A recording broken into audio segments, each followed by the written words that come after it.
Hello, lab rats, and welcome to yet another Warhammer 40,000 Rogue Trader stream. Ow! Alright, last time we finished cleaning out Urak 5 and acquired Cassia for our team. Let's head back to Rika and Minoris now that we actually have the stuff we should have before going there.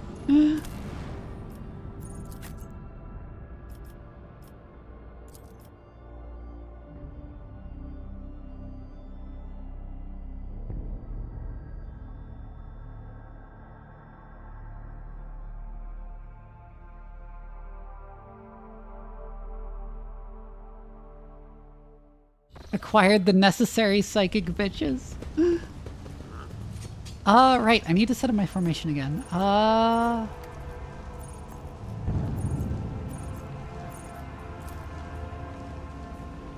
do I do that again?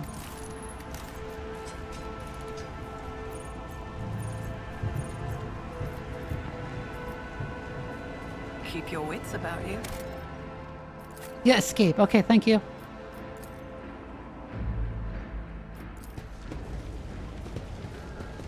Hi, Anti-Faction Action. Hi, Jason. Hi, Ree. Hi, Hallie.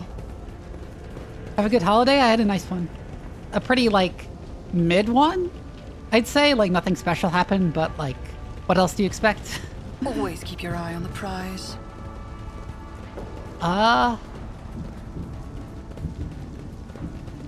let's get back to where we were, which is in the next area. I always keep my options open. When we left before, because we came here before we were supposed to.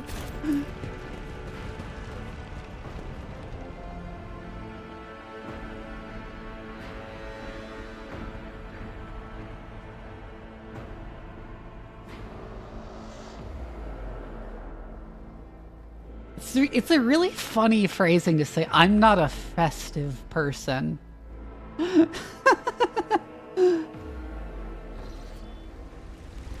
don't know what strikes me as so funny about that. There's loot right here that we missed. Or get left in the dust.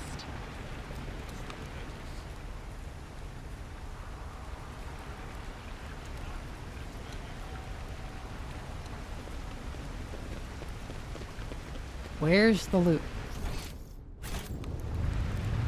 There.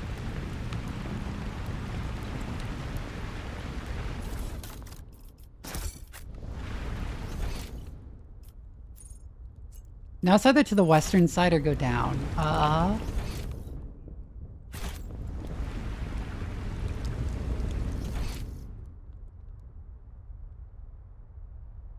There's also that place down there we could go to.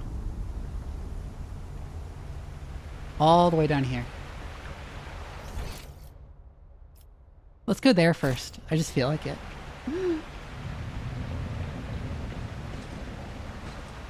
I always have a backup plan.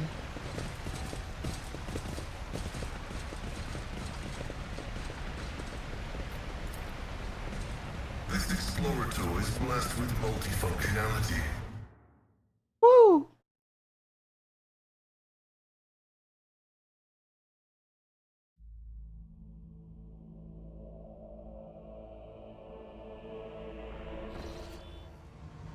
Sometimes you consult the appropriate treaties on Tactica Imperialis and weigh every step. Sometimes, though, you just fire your biggest cannon and save the day. On her journey across a world caught in the throes of a heretical insurgency, the Lord Captain accidentally witnessed an unholy rite that transpired in one of the maintenance rooms of an aqueduct. This abandoned nook turned out to be a heretics' gathering place for performing their grim and profane acts. The large group of rebels stood frozen in patient anticipation, all staring into the center of the room. No one moved. Only the murmur of hushed voices echoed against the metal walls. The Lord Captain ran a cursory glance over the room, assessing the situation. Hi, Winter. The rebels were unremarkable in appearance. They were dressed in the shabby clothes of abject rabble, spoke in coarse voices, and had repulsive faces. But what caught the Lord Captain's attention was the look of strange, almost sinister anticipation in their eyes. This was no gathering of loud blasphemers or bored idlers. Only occasionally would they exchange brief, unintelligible remarks. As they stood in a frozen circle, their gazes turned towards the hulking structure in the center of the room. Bulky power transformers, cogitators, crates, and voxcasters took up most of the space. Against their background, the structure in the center stood out oddly. An enormous lens mounted on a stand. It caught the thin sunbeams that made their way through the slits in the ceiling and crossed the half-lit room.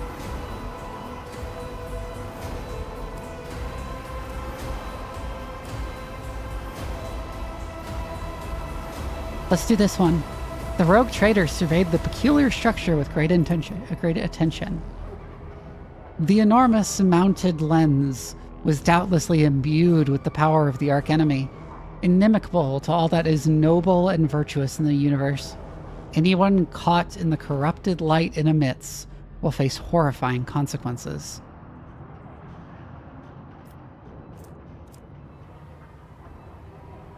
The Lord Captain peered into the darkness enveloping the room. Although barely visible behind the closed ranks of the insurgents, the rusted barrels with evidently flammable contents had not escaped the Lord Captain's keen eye. One good shot at those barrels would decimate the number of heretics on Rykad Minoris. The Lord Captain patiently observed what happened next. As if commanded by a grim, unseen force, the insurgents fell silent at once and, in a single movement, parted. A thick, sticky silence filled the room. The heretics' gazes were turned toward a metal structure with a lens on top of it. Standing tall in the middle of a circle of melting candles, piles of books, and unholy symbols drawn on the floor. The structure flashed as a single sun ray illuminated it. Hi, Eleanor!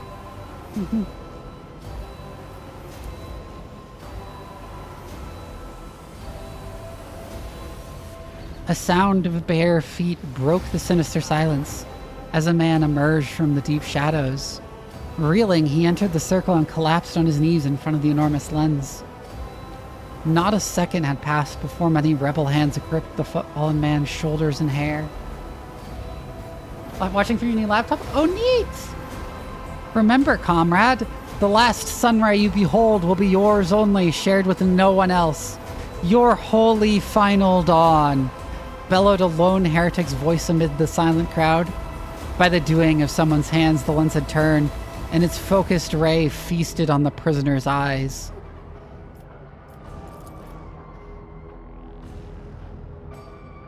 The blinded man's harrowing scream shook the very walls of the place. Consumed by the rite, the rebels had not yet noticed the stranger in their midst. The Lord Captain braced herself and... Hi, James. Blew up the fuel barrels, thinning the heretics' ranks.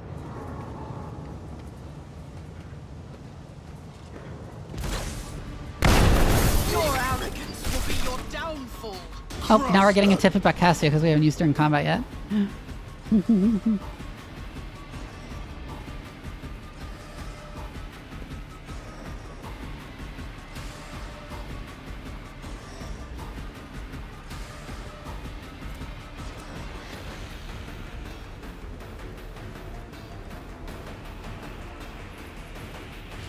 It's very different from Baldur's Gate 3, I'll say.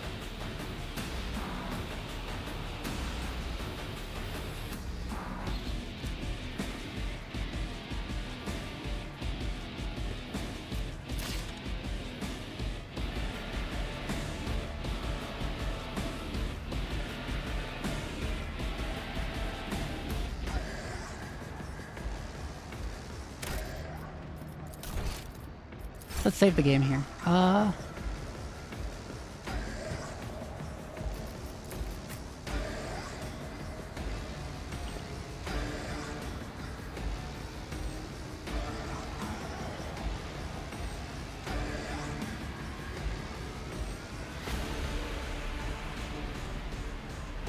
We want to get our Genta into a position where she can, like, spray them with her bolter.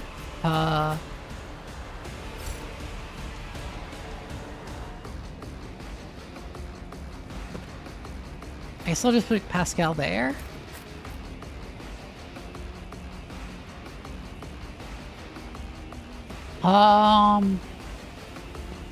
Dira can go back here and so can Cassia.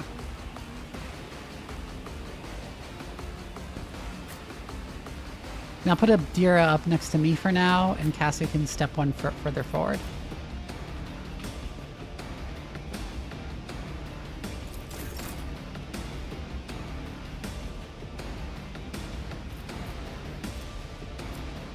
Oh yeah, Cassia has the free turn in which you can only use officer abilities.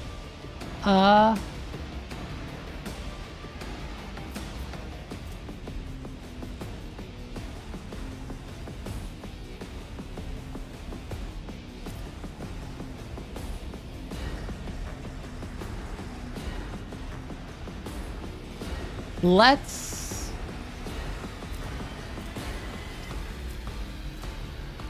use Bring It Down.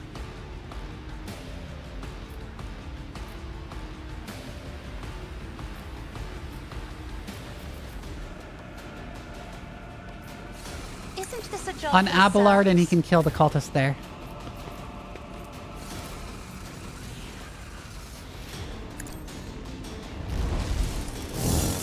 Oh my god. Well, that's unfortunate. At your beck and call. Oh, that wasn't what I meant to do. I meant to do Endure, not Brace for Impact. That was a bad time to use Brace for Impact. Oh well.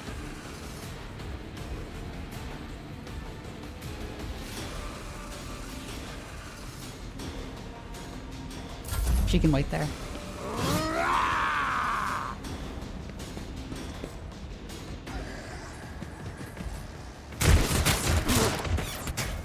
They're friendly firing each other.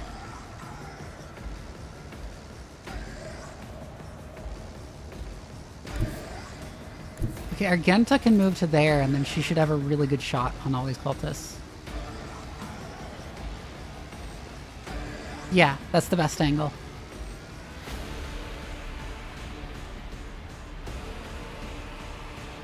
The enemies of the Emperor will be undone. Ooh. Faith Okay, let's without use running gun deeds to is let her shoot again. worthless.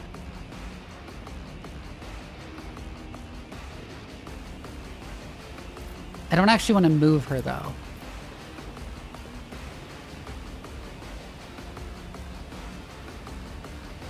Yeah, that's the best angle.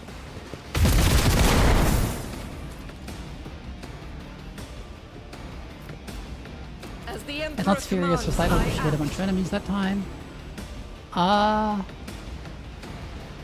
She can stay where she is.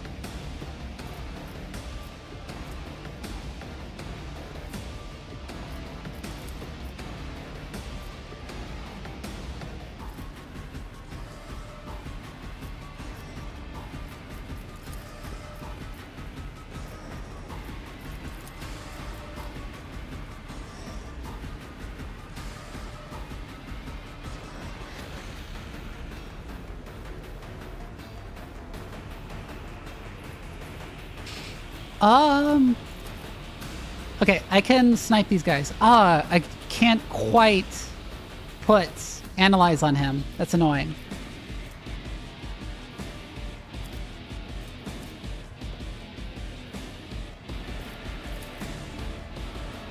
I'll make it happen. Okay, whatever. Analyze. I'll see to it personally. Surefire plan. Hopefully we will manage to kill both of these. Another enemy down. Okay, I didn't hit the one in the back. Okay. And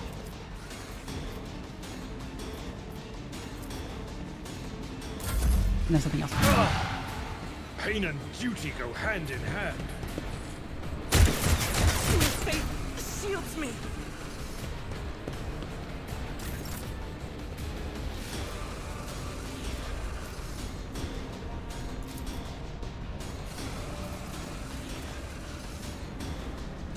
It will be done. Let's Reckless Strike to make sure this actually kills him. Indeed. Reduced to dust. There we go. And then we can endure.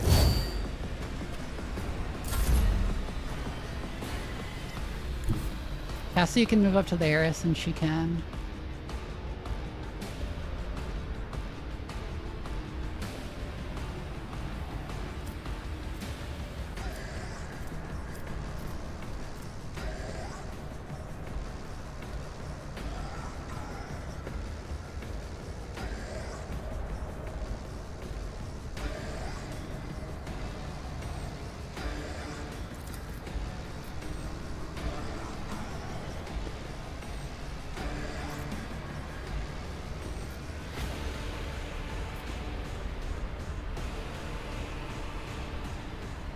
Let's go there.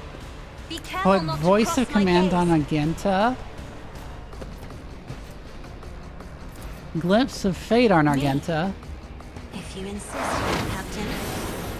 And then bring I it am down a to give her another navigator, turn. Not a servitor.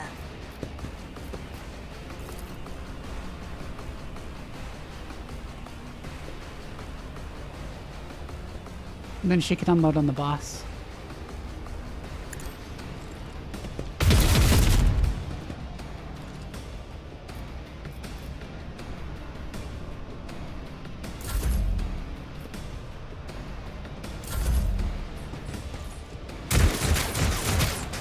Ow.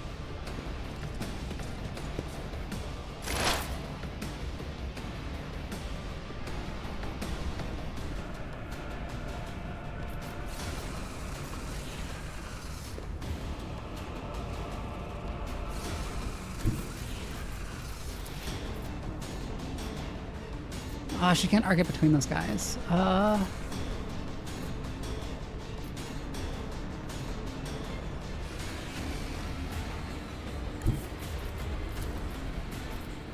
If she could hit one of those guys, she could bounce it between them.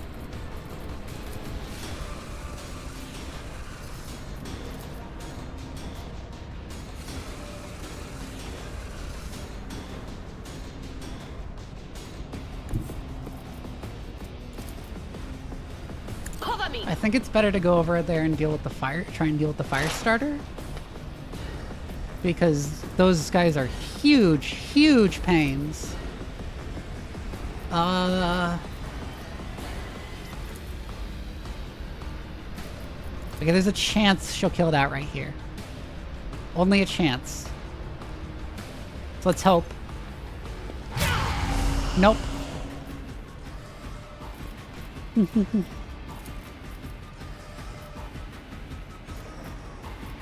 Guess they're forewarning an Abelard then.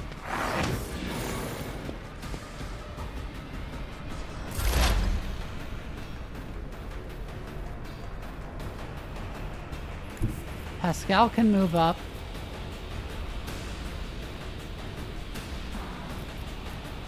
He can do this to buff everyone's guns. Calculated fury algorithm.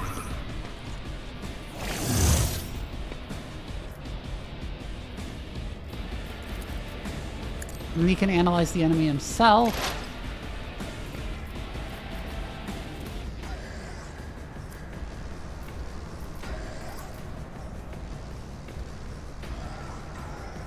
And just may be able to finish it off with his gun.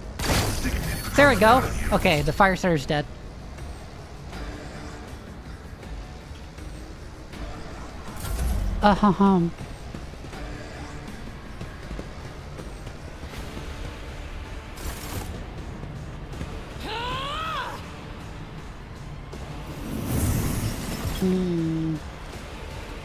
Oh, blue horse. That's not great.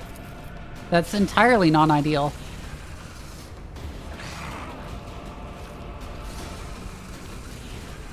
I'll do it. Well, let's unload the bolter on them.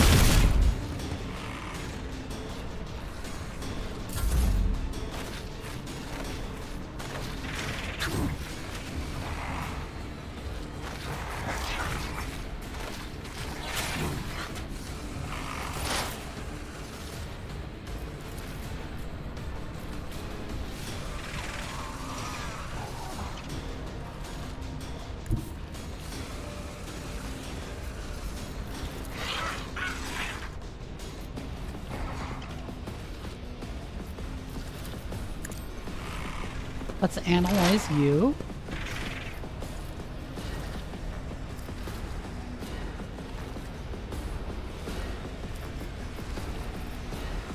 On it. Surefire plan.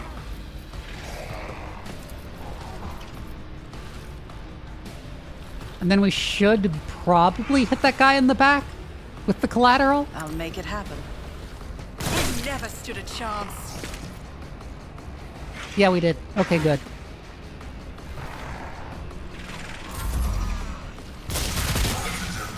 Is a reward.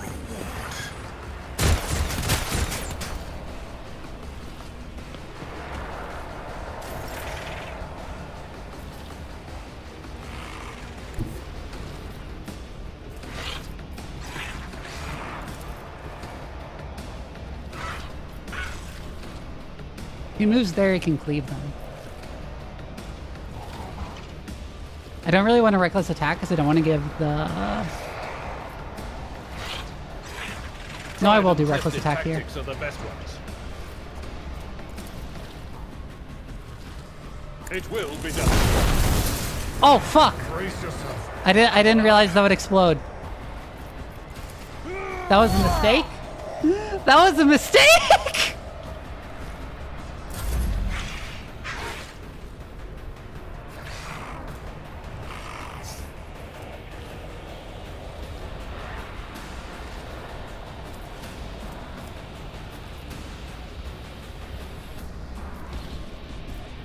Oops!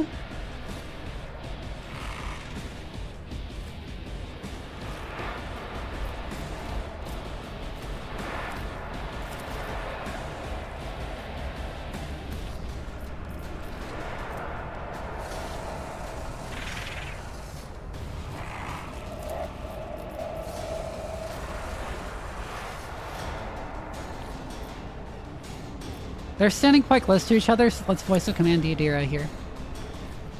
Voice of command.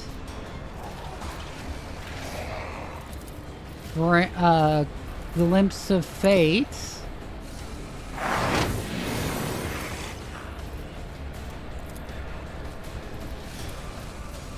And bring it down. I'm not accustomed to being ordered around.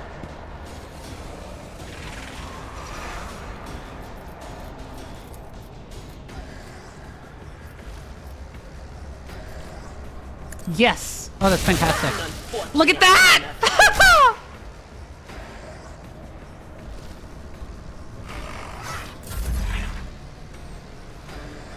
Alright, and that's Cassie's turn.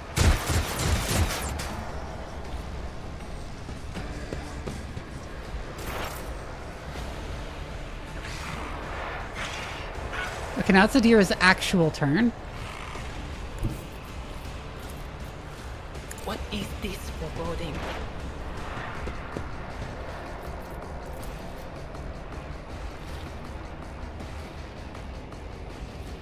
She can go ahead and finish off the leader of cultists.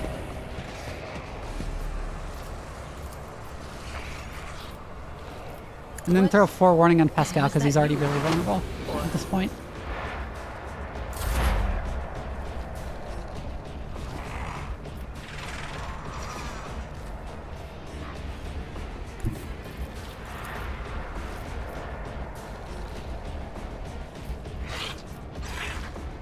I really need to deal with that fire starter, so if I move up to there, I can analyze him.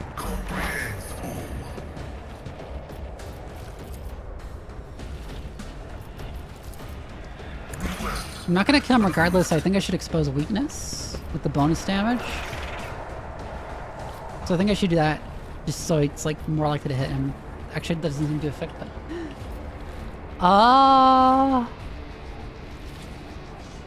Yeah, whatever. Oh, that almost killed him. Not my worst day. Yet.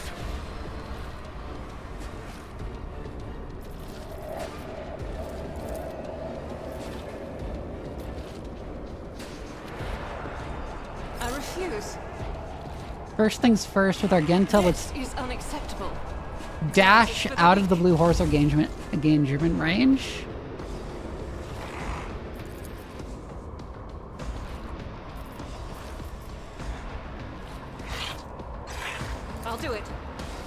And then run and gun.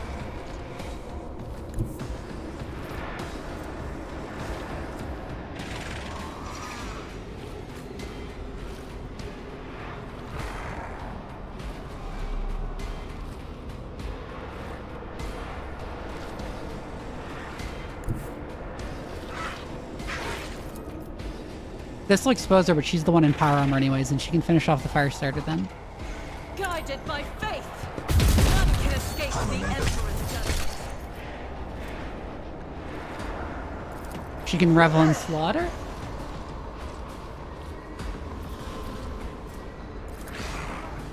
Reload.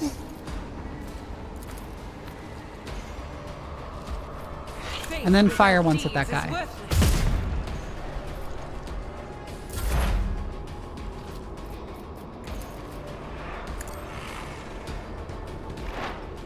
I'll go ahead and finish off the blue whore.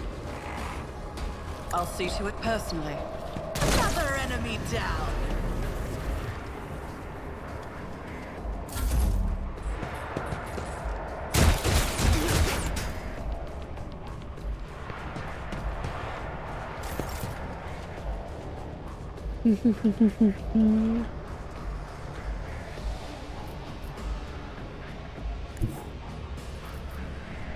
Right, Abelard, move to there and just like heal yourself up.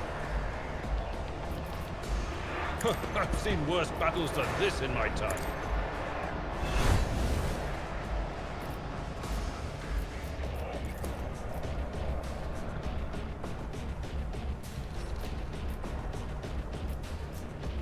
Can't quite reach him with the pistol, so I will just endure. Hi, Archivist. Bites you.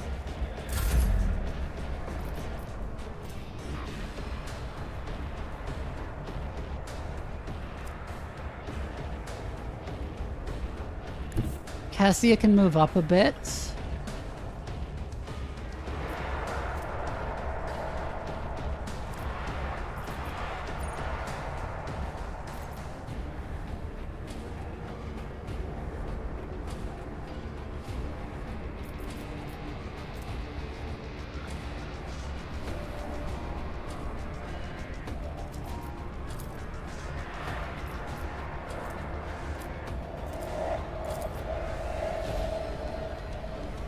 Me? If you insist. Let's voice of command Pascal. Glimpse of fate. And bring it down.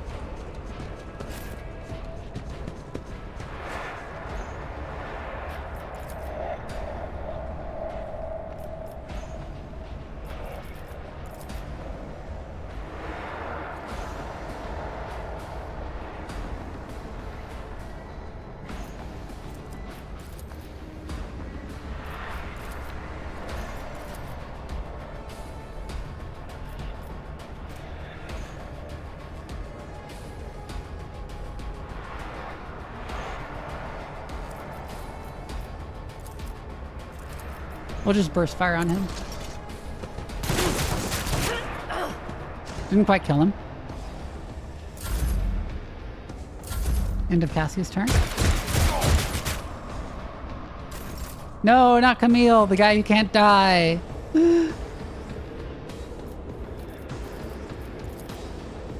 Analyze.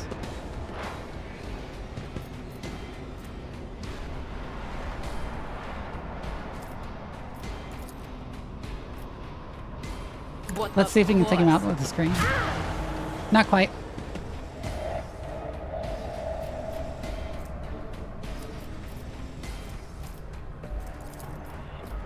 So we'll just throw forewarning on Agenta. This is a relatively easy fight.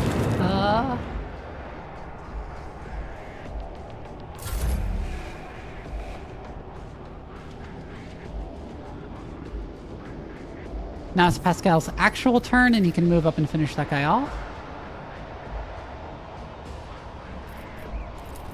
Advancing.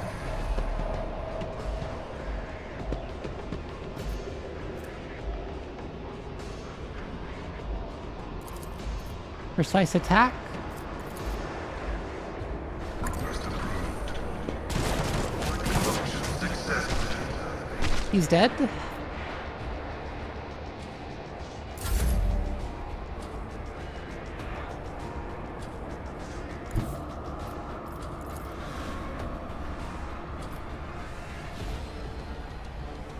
Argenta will run up and blast him with the bolter. Wow, that sucked. That sucked ass, Argenta. Well, she has running gun off cooldown, so...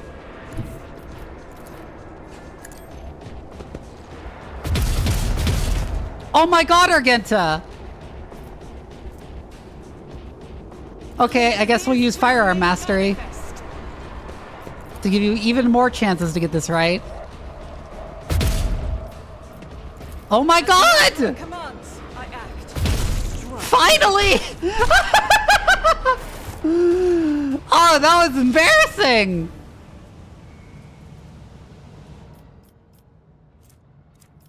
We are the spearhead of the Imperium. Okay, first, Abelard, go over there and heal up Pascal. Oh, no, we're going into a cutscene.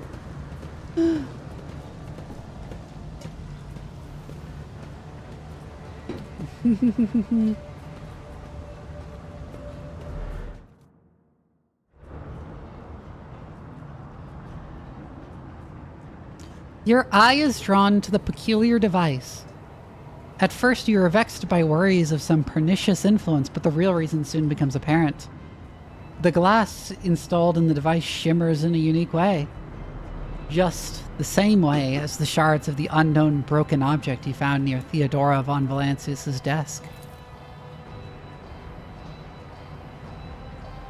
What's the matter, Lord Captain? Why are you so interested in? Abelard trails off when he notices what you're looking at. He instantly makes the connection.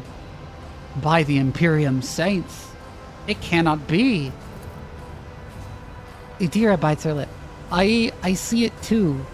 Whatever that thing in her study was, it was made from the same material as this chunk. What? What? Abelard is at a loss for words. He takes a moment to collect himself, and all at once they start pouring out in a hasty sputter. It's a mistake. Slander meant to blemish the good name of a person who is now dead and cannot even defend herself. First those minions of the archenemy murdered Captain and Theodora, and now this cannot be tolerated. It will not be tolerated. Come on now, Abelard. Remember what she was like. Idira's smile betrays her grief, but at the same time it is strangely knowing. Brazen, assertive. It was like her entire life was a race against fate until fate caught up with her in the end. She would have gone headfirst into a black hole if she had thought it would put her even one step ahead of everyone else out in the expanse. If we could just find out what she was keeping in her desk and why she went to get it during the attack.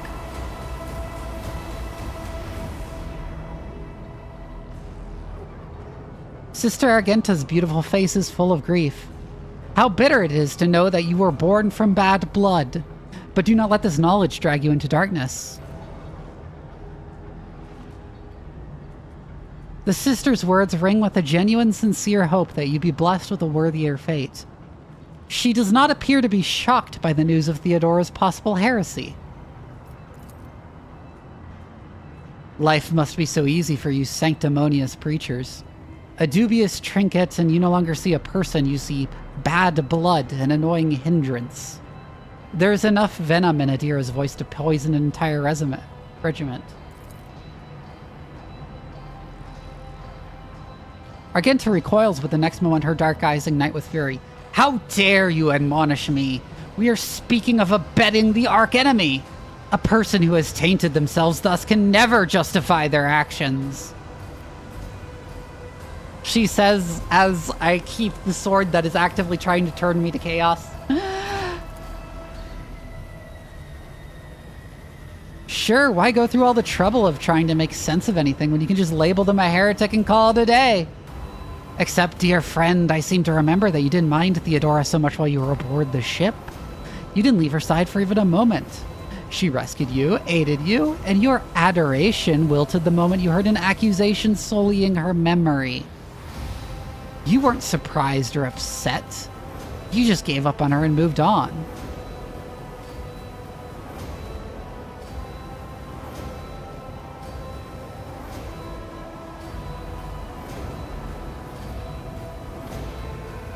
Adira is right. It is too soon to cast accusations of heresy.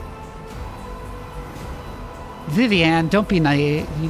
Theodora kept an unsanctioned witch by her side like a pet. Do you really believe she would think twice about crossing the line in other ways?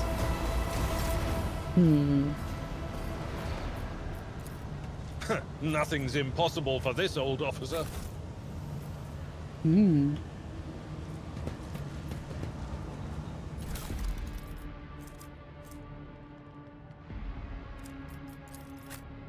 On a new psychic staff, what is that compared to the old one?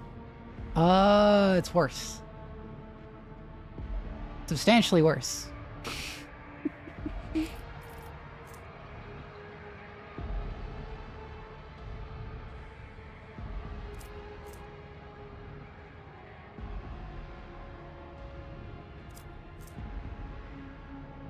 A harbinger reports Brother Twilight and his people were unsuccessful. A dangerous enemy, Vivian von Valancius, foiled his plans. The duty is now upon us, Aurora's followers, to succeed where Twilight failed. I assume they're talking about Voitvir.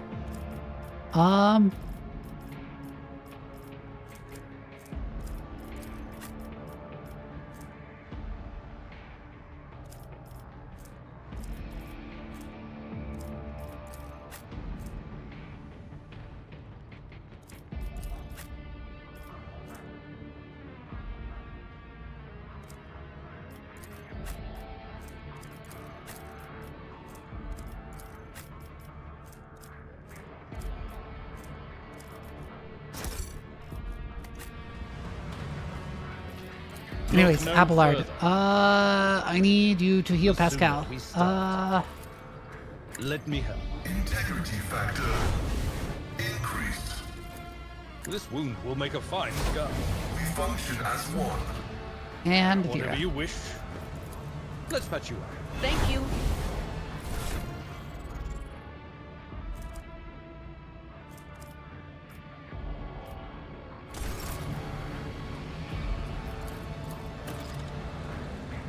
If such is the Emperor's will.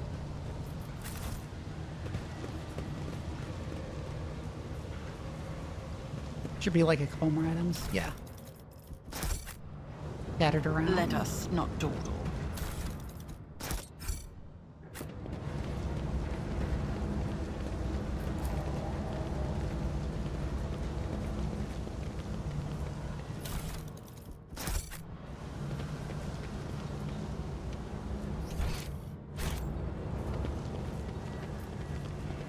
That's the way down to the Always sewers. keep your eye on prize. Stop. There. Well, what do we have here? There's I some always traps. get the job done. Attention to detail is the key to success. I better myself through my service. The Emperor favors me today. Keep your wits about you.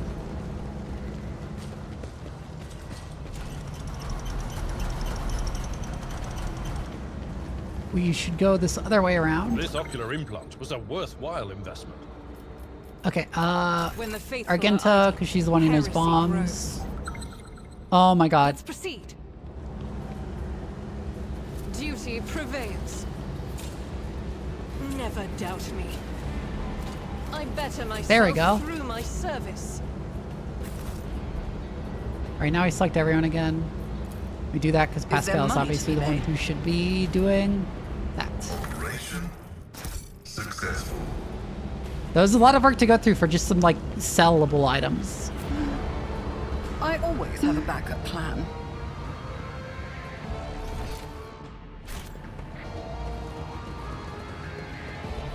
Nothing escapes my sight. This is intriguing. More traps. Duty prevails. That's how it's done. Access code required. Breach the cogitator's defenses.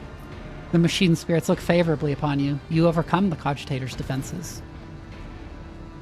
A message archive loads up.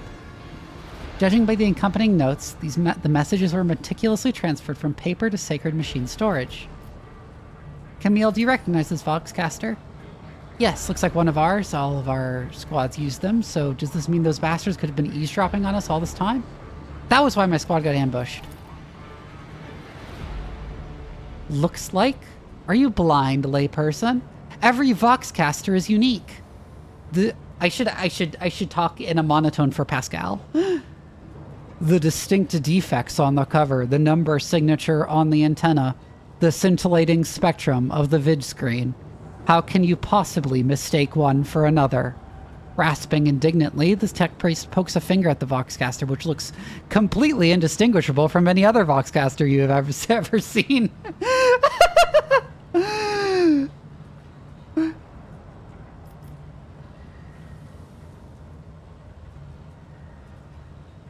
Those who allowed this Voxcaster to end up in the wrong hands are guilty of criminal negligence. If you say so, your ladyship, but I imagine those folks are goners already. You can't exactly call them to account now. Go to missives. Heed the words of a harbinger of Aurora. Let it be known unto you that the prophesied hour is nigh, and the faithful must triple their efforts. Those who stand in the way of our salvation must be swept away. Let it be revealed to you that the enemy is about to receive reinforcements. Remember the name, Vivian von Valancius. Her ship has already entered the system. We should expect this...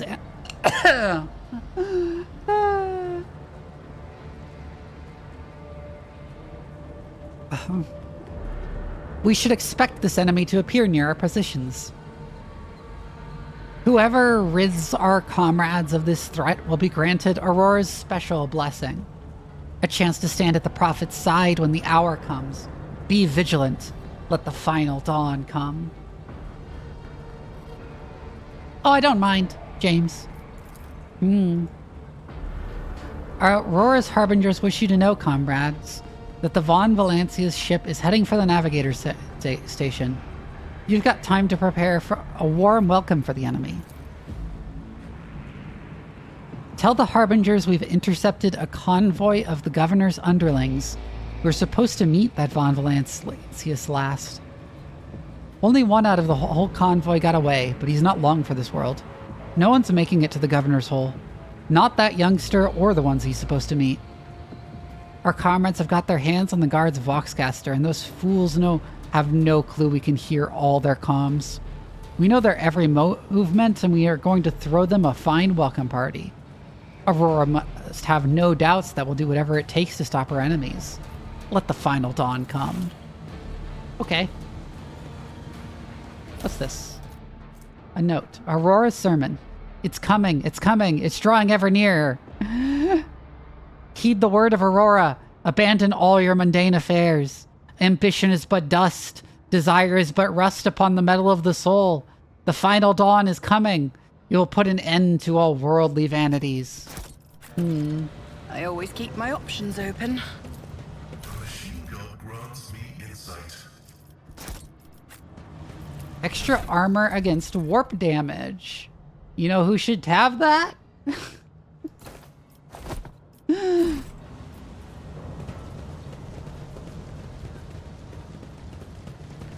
Let us not dawdle. There's still something up here-ish. There.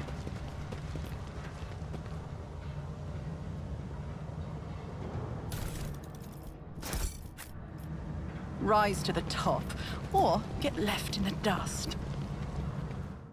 This is another way back up to the upper way.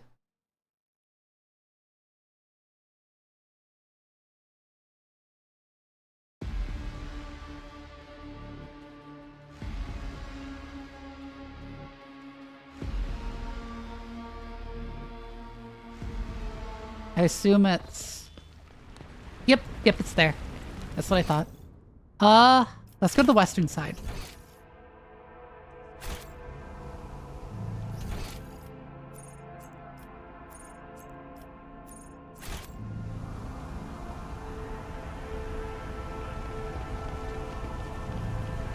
Is there money to be made?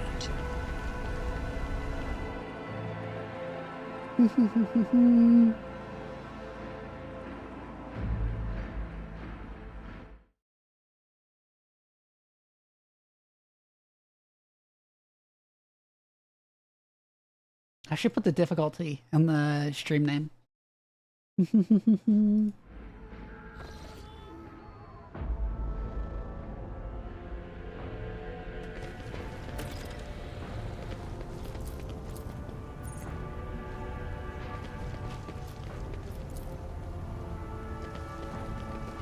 I always keep my options open.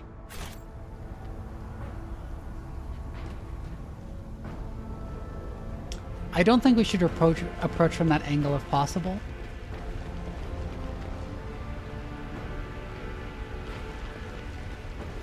Searching is my observance. Pay attention. Yep, another trap. See? Right there. Never doubt me. Blind Mad Woman seems like an Cast your eye average there. person Nothing escapes my in the sight. world of 40K. The Emperor favors me today. Duty prevails. Never doubt me. Oh, she didn't actually finish disarming that one. I better myself through my service. The Emperor favors me today.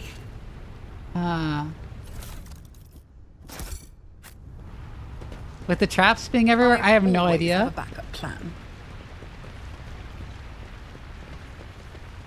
Well, there's like full-on chaos rebellion. The Ware's lore Imperium tests depend on fellowship instead of intelligence and gain a +3 bonus. Keep your wits about you. Yeah.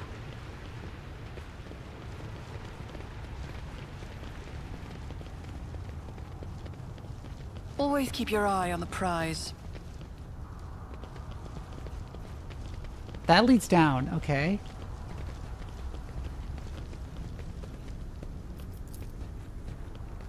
My success is an irrefutable certainty. Let us not dawdle. Let's go to the lower level.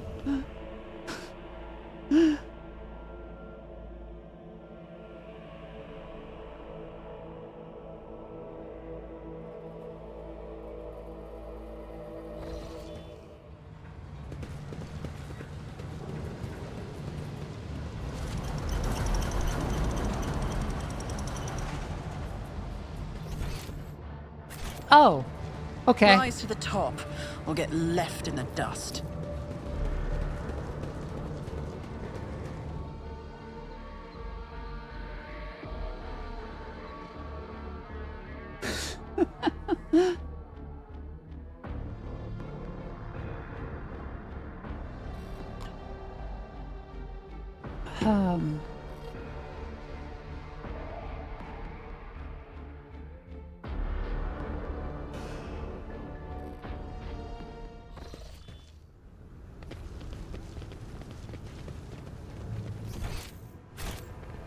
I always have a backup plan. Yeah, so we have to approach this angle. Some 10 people, children among them, are huddling in fear. The elder family members are doing what they can to calm the young. Several armed insurgents are watching the frightened hostages, but the watchers themselves are looking around nervously. Elderly citizen, come to your senses, Harold. Look what you're doing to your own family. A woman of about 60, gray-haired but still strong, is kneeling before a stocky man with a thick, pure white beard, stretching her arms towards him. Take pity on us. Let us go. Fanatical old man. Can't you see I'm trying to save you? The man clutches his weapons tightly. Only Aurora can help us. Why can't you understand that? Upon seeing you, the man points his weapon at you. The other insurgents do the same. Who are you and what do you want?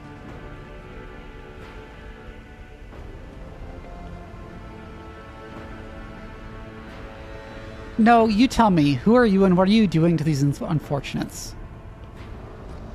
I'm the chief. My former name, Harold, is meaningless now.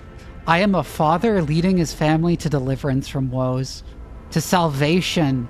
Aurora has opened my eyes to the truth, and my children will see it.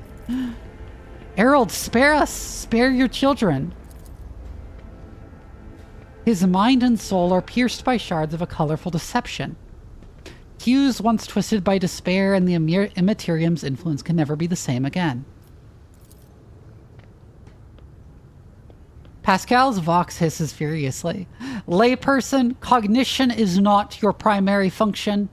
You are saving your kin by holding them at gunpoint and believe that burning their eyes will grant them sight. It is evident that the author of the demagogic teaching that confused you meant to make a mockery of your deplorable intellect. Oh my God, Pascal!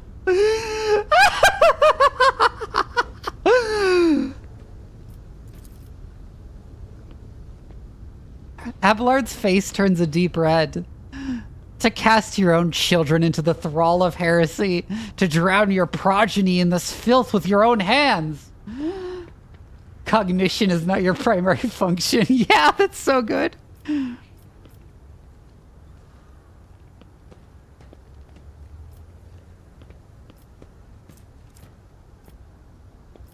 Are all these people your family? All of my adopted and blood children are here. I raised them all as my own, and now I must protect them, help them see. What are you trying to save them from, and who's behind all this? At Aurora's behest. Aurora is a great prophet and a great warrior. Their faces shrouded, but their gaze pierces the veil of time and sees into the future. I always knew the governor's dogs were hiding the truth from us, and now the day has come. A prophet has come to Rykad Minoris and opened our eyes.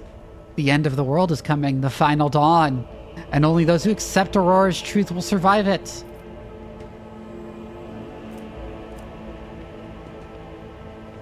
You've been torturing your own family in order to save them? You've been blinding them so they could see the truth? Those who lack faith cannot grasp the truth and will not be saved. The old man is obstinate, but he senses that the confidence in his voice has diminished.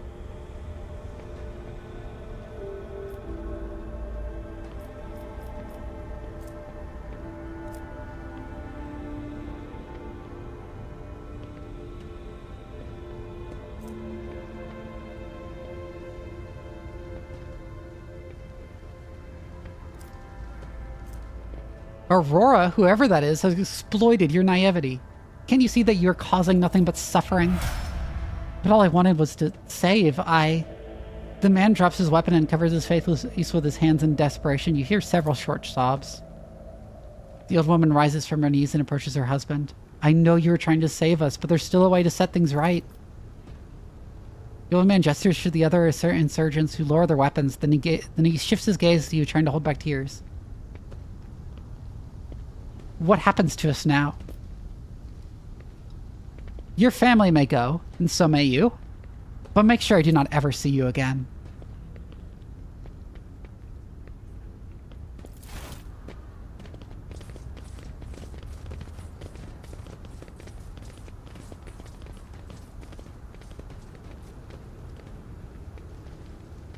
Hey, I leveled up.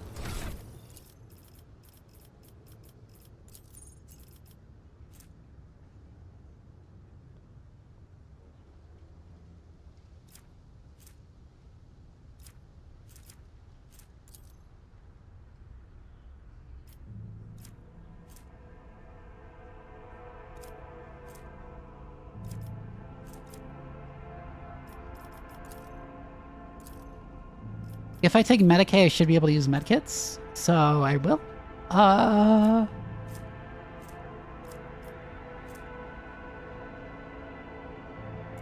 Perception.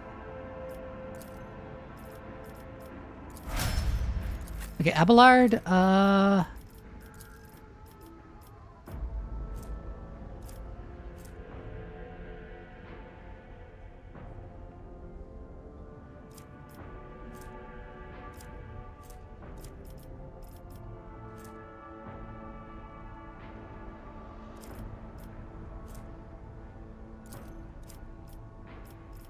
thick skin.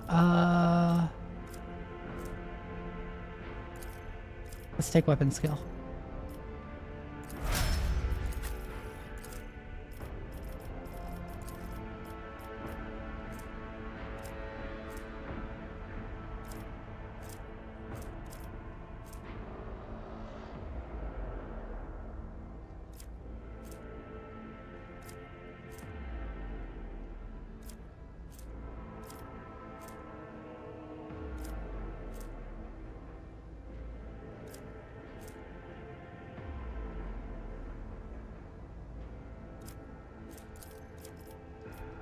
I'll give her logic because it's not like there's much else for her. Oh yeah, willpower. Willpower is like her most important stat as a psyker. Argenta.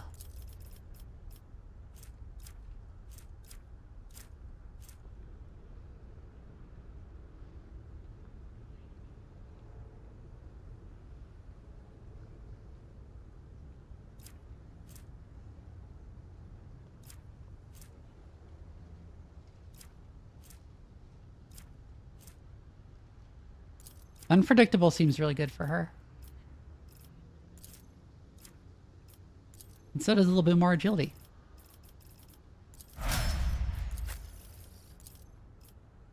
Pascal. Logic. He actually gets armor from logic. So...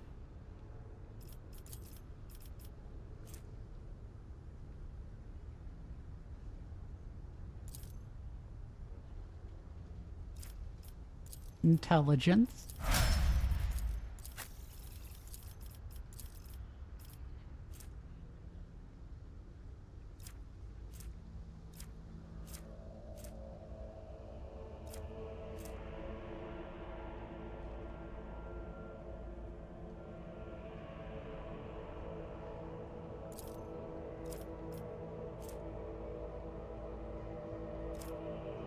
Let's give her awareness.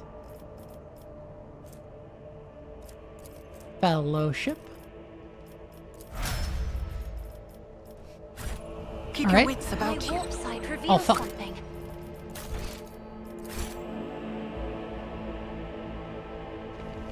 I could go disarm that. Never doubt me.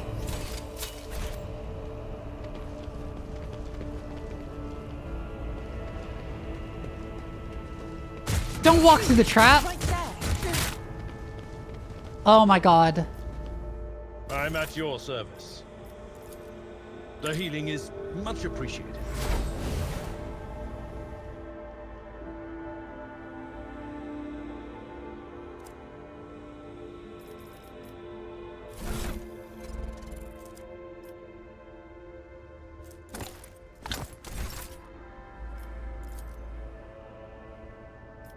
Let me help. House Orcelio thanks you. Always keep your eye on the prize. Goods.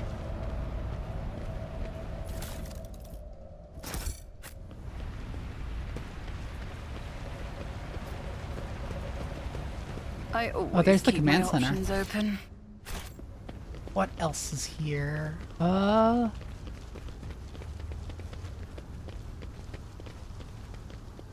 More goods. Rise to the top, or get left in the dust.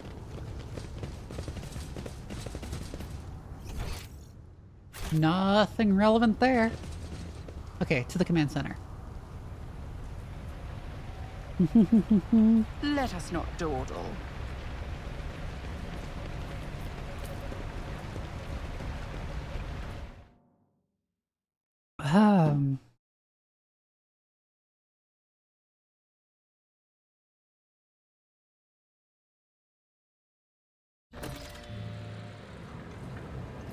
Reach the command center, talk to the governor. Right. Welcome to Red Minor's command center. Always have a backup plan.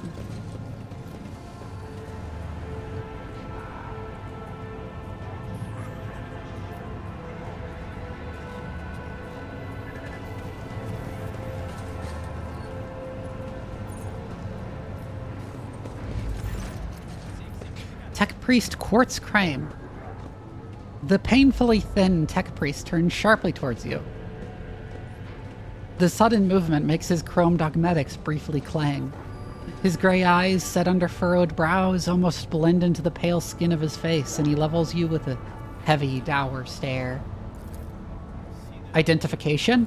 Unit Logus Quartz Crime, official trade representative of Explorator Cognizance Fleet. The unit supervises supply routes in the Rycat system, ensures the security of the combat arsenal, performs commercial transactions, and secures mutually beneficial contracts.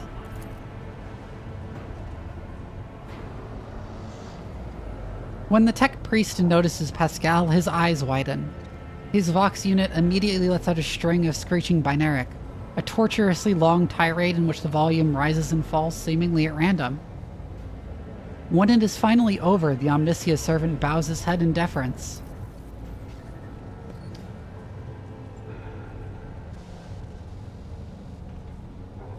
Unit Quartz Crane requests permission to transfer information. The rogue trader possesses a supreme degree of power, the potential to influence the current leadership, the ability to restore order in the Rycat system. Permission to transfer information granted. What do you wish to tell me? Says sharply and curtly. Haphazard and careless decisions on the part of Rycad Minoris Governor have led to unacceptable consequences. Communication with the Adeptus Mechanicus Sanctum has been lost. Troops must be sent to the hollowed electrodynamic Cenobium without delay. Restoring communication with the Electro Priests and ensuring the Sanctum's security are our top priorities. You are the head of a rogue trader dynasty. Your position enables you to exert influence. The tech priest pauses for a moment. And pressure on the subjects of the Imperium. Unit Quartz Crane requests assistance. The actions of Governor Faisal Raikadi Abu Medina Af Coronis must be influenced. Demand that the troops be sent to the Holy Monastery of the Adeptus Mechanicus. I observe that this world's authorities lack diligence in the performance of their duties. This statement is true. United in their denunciations and brimming with righteous criticism, the pair in red exchanging knowing nods. I will discuss it with the governor. Unit Quartz Crane is grateful. The rogue trader is highly likely to successfully influence the future actions of the local authorities. Pascal, what was that? A detailed complaint. I recommend you consider Unit Quartz Crane's request to transfer information. Oh, so when he was doing that, the screeching binaric was him just telling me everything. Him just telling him anything. You're an explorer, aren't you? Explorator, aren't you? What are you doing here? Retrieving archive data. Over 70 Terran years ago, the governor of Rycad Minorist and authorized representatives of the Explorator Cognizance fleet made an agreement. Its goal was a mutual benefit through cooperation. Unit Logis Quartz Crane is the fleet's appointed trade agent. The unit is responsible for maintenance of the arsenal and the combat machinery. Blessed are the armorers, for there can be no Imperium without them. Blessed are the valiant warriors, for there is no end to the darkness without them. The Omnicia servants exchange short binaric mantras filled with intimidating solemnity.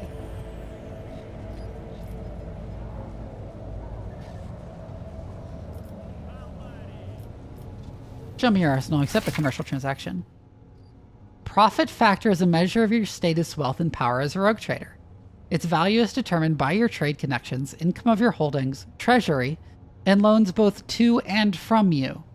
The value of your profit factor is displayed in the bottom right corner of the inventory screen. While traveling, your character will use profit factor for buying items and completing colonial projects. Profit factor is not spent on purchases and transactions. Instead, its level determines your ability to conclude trade transactions. Profit factor can grow or diminish. Its growth is primarily influenced by major trade deals, and its decrease by investments in colonial projects. Huh.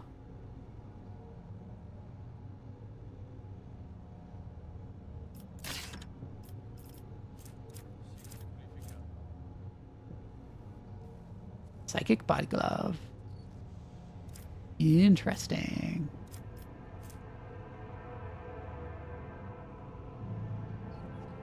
Oh, that's good. That's good. I need that helmet.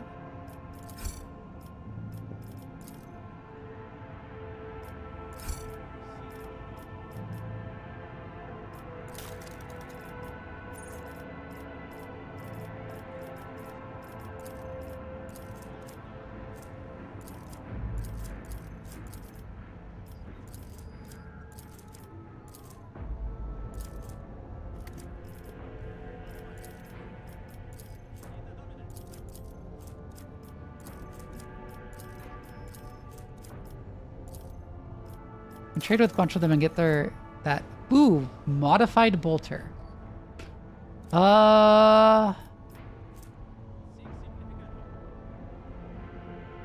That looks probably better than what Argenta has.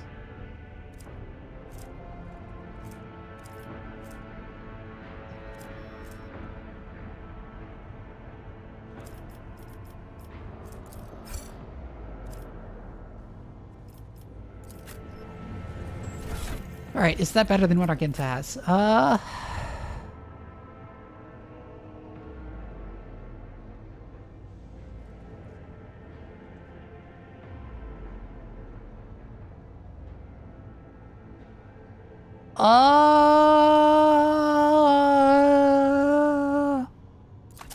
Arguably? I'll take it. Ooh, management. Yeah. Always keep your eye on the prize. But yes, this helmet is really good for me.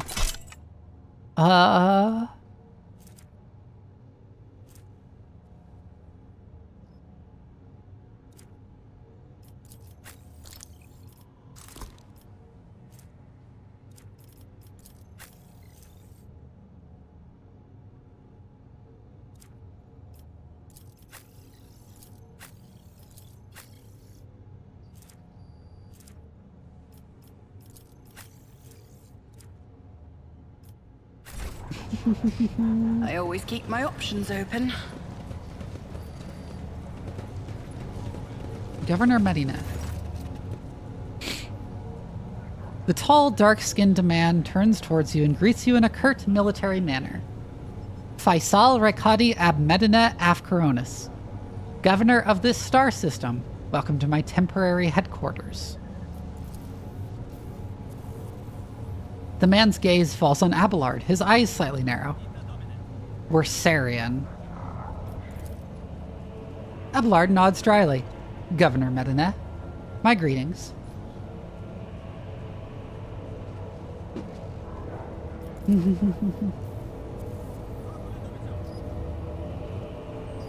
The governor's expression changes drastically when he sees Cassia.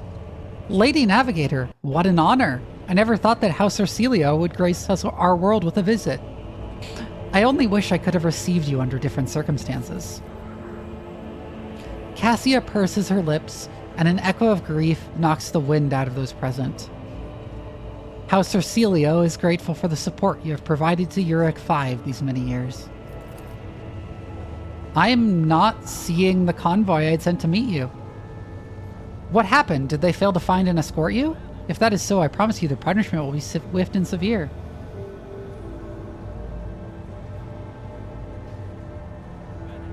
The convoy was ambushed.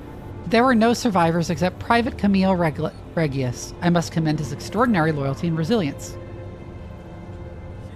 Only one good soldier in a whole convoy. Pathetic. Head to the barracks, Private, and await new orders.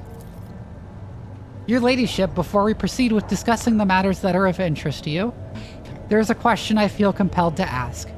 It was only recently that Lady Theodora was the head of House von Valancius. I have received no word of her demise. How is it that you are now the rogue traitor?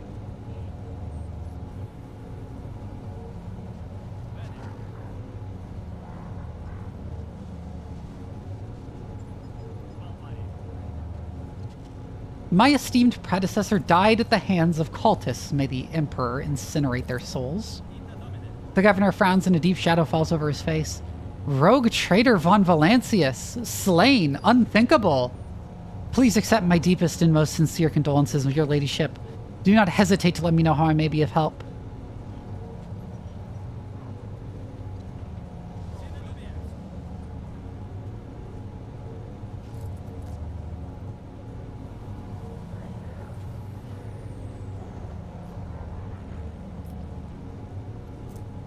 Yeah, I need fresh crew to replace those killed in the attack on the ship.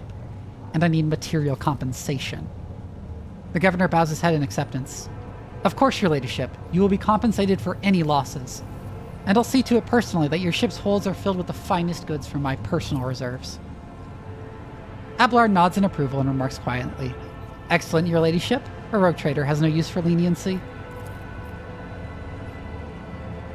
I can offer you several thousand fine, obedient servants. However, I am sad to inform you that I won't be able to do it until after we've dealt with the insurgency on the planet. I'm sure you won't have to wait long. The rabble will soon be duly punished for their heretical scheming.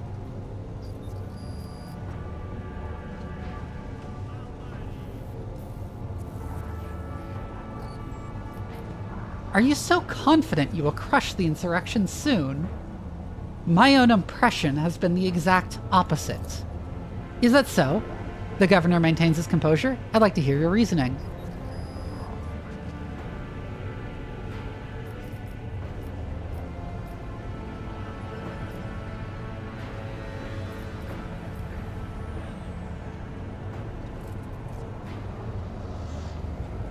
The rioters are too well organized, too well informed, too well armed.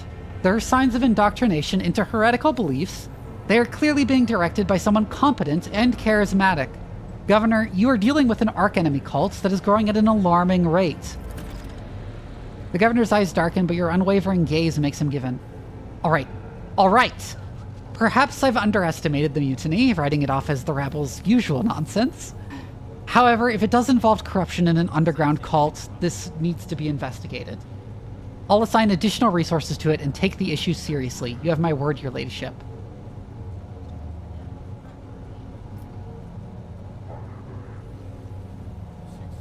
My kinsman, Kunrad Voitvir von Valancius, has betrayed our dynasty and the Imperium. If he is hiding in this system, I want him handed over to me. Voitvir is a traitor? Why, any family, however noble, has an unworthy scion or two. Naturally, we will surrender him should we find him within my jurisdiction. Unfortunately, I have no information regarding his location. However, the governor pauses to think. We have a cogitator here at the command center. It's connected to a data crypt from Logis Abel's sanctum. It aggregated all the Lex Mechanic reports. Unfortunately, the access prayer for it is unknown to me. If you manage to convince the stubborn machine, you might learn something about Kunrad's movements. I'd hazard he fled from you on a ship, not a pair of wings. Heinrich von Kolo, an interrogator of the most holy Inquisition, is operating in your system. Do you know where he is? The governor lowers his voice. I do. Hi, Alchemist. Master Van Kolo has left us for the hallowed electrodynamic Cenobium. It's an ancient monastery of the Adeptus Mechanicus. I don't know what his objectives are. Needless to say, insurgent activity has been observed in the monastery's vicinity. But I suppose that's too petty of a problem for an agent of the Most Holy Inquisition. Besides, I've already sent a small detachment of reinforcements there. The weapon the insurgents were using to shoot down shuttles over the city has been destroyed. Now nothing is preventing you from returning to your ship. If you wish to find Master Van Kolo, you should go to the Cenobium of the Adeptus Mechanicus. Notes of anxiety creep into the voice that rattles from Pascal's vox. On behalf of the priesthood of Mars, I, Magos Hanoiman, am officially initiating my participation in the operation. I must inspect the state of the relic and assure myself that it is under zero risk of falling into heretic hands.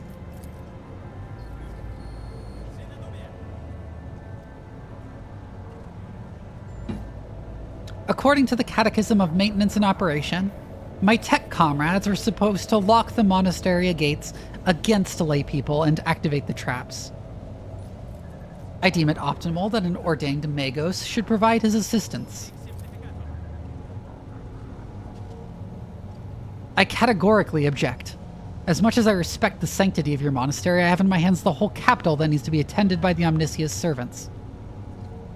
We have lost many eminent tech priests. Incidentally, one of them perished in that same monastery. Mechanical failures could occur at any moment. Putting it bluntly, you may consider yourself forcibly recruited into the city's defense forces.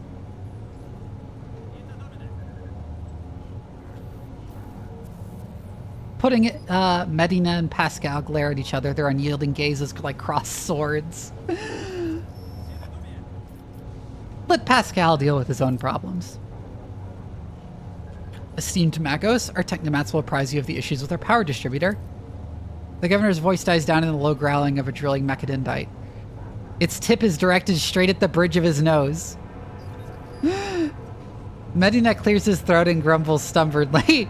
Wow, Pascal's really just threatening to kill him. So this is the negotiation technique you have resorted to. Do you think this is the first time I've been threatened with a weapon? No, but this could be your last. Pascal's voice is akin to the sound produced by his drilling implement. Steady and calm, but ready to explode in a moment's notice with the crunching of bone and the squelching of tearing flesh. I am heading to the monastery because I must. Is that clear? Abundantly so, Magos. It would be my pleasure to assist the Omniscia servant in reaching the sanctum. Thank you for your cooperation, your ladyship. The drill stops. As compensation for your consideration of my request, I, Magos Neumann, officially undertake to accompany you in the Rycat system in the role of bodyguard and to protect you at all cost until your life functions cease, but only within the limits of the Rycat system. You're Neumann? Glad you're alive. The governor raises his eyebrows and stares at the tech priest in surprise, but refrains from further commentary.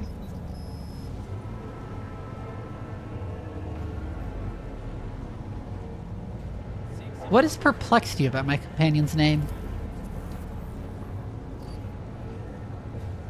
The governor looks at Pascal with curiosity. According to the reports we received, Logis Abel Neumann set off for the hallowed electrodynamic Cenobium a short while before it was stormed. I'm glad to find out that you're safe. Perhaps you possess information on Master von Cloaks. Pascal's voice rasps in confusion. My name is Pascal Neumann, not Abel. I know nothing about such a person.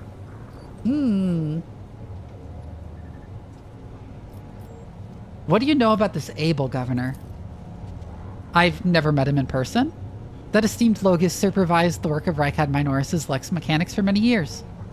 However, he rarely left his cyber chapel, and I never had the honor of making his acquaintance. A true anchorite. Where can I get more information on this individual? I would have suggested that you inspect the esteemed Logis' sanctum, but it was destroyed by the rebels.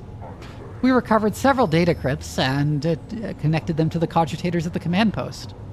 They might provide you with some information.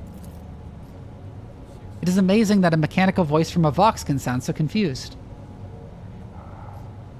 That name might have been used as a signal intelligible only to its intended recipient. In that case, its bearer might be Archimagos Amarnat, initiating an investigation and data collection procedure.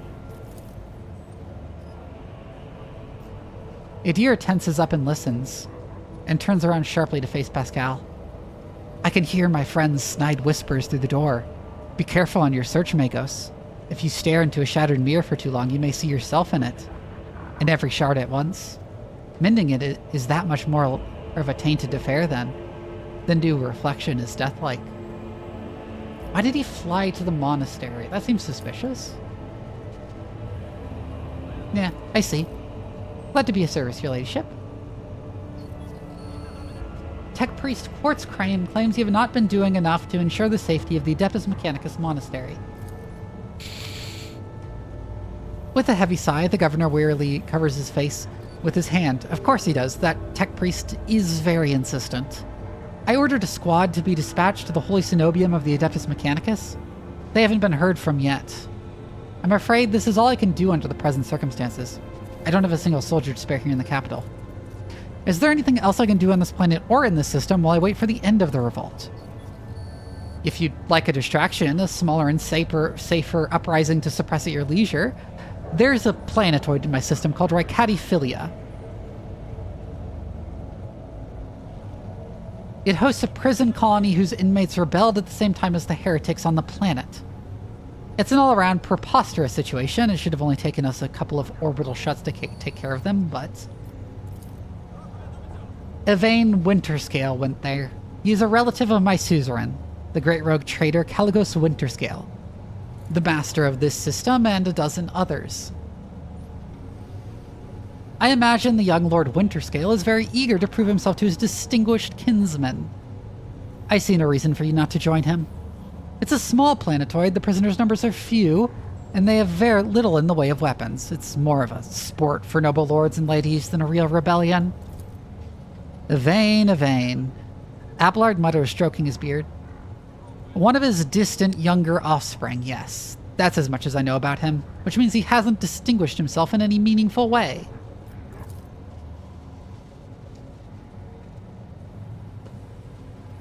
Yvain Winterscale has made several diplomatic visits to Urek 5 on behalf of his father.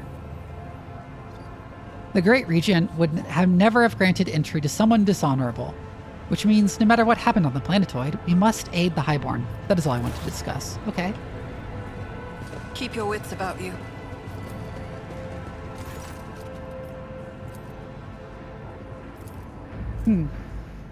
Force access to the cogitator.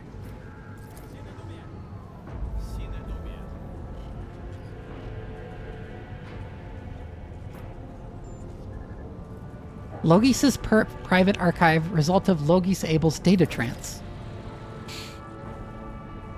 I cannot see the secret design, but I can sense it shackled in stasis. The minds of the initiated are slumbering in the neural harness of their vows. I am registering an impulse of change.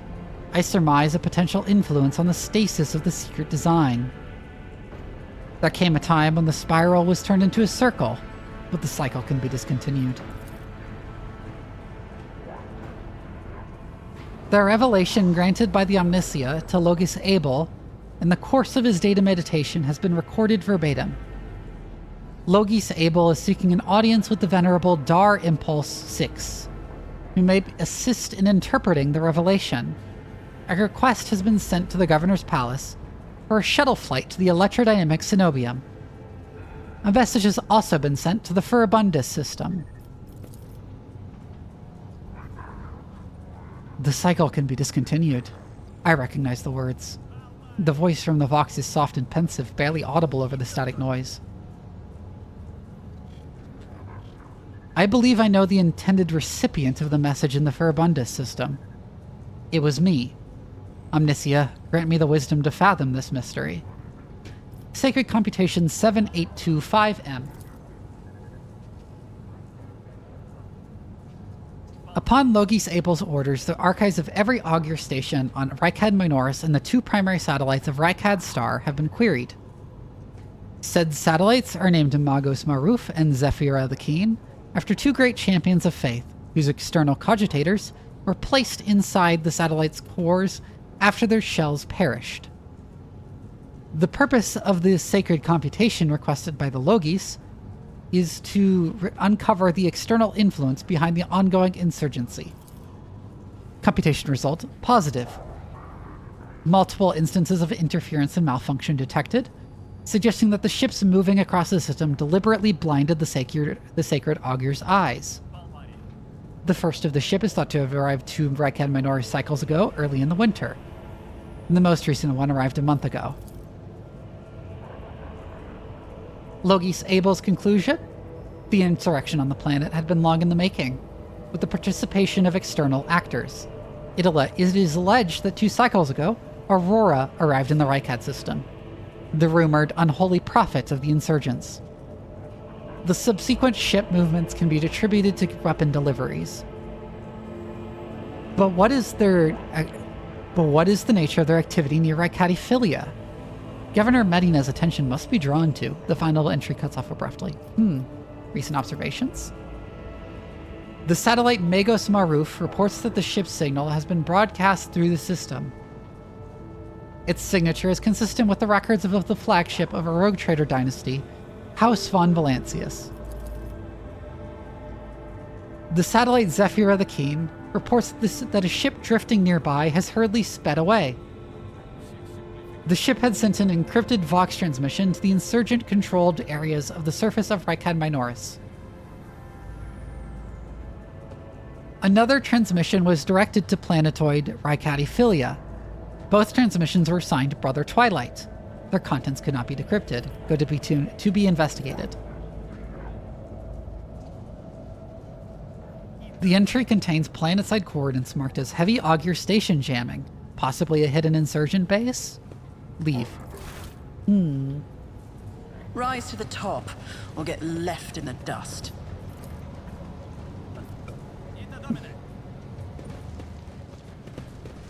Oh, right. We have more profit factor. I want to check with this guy again.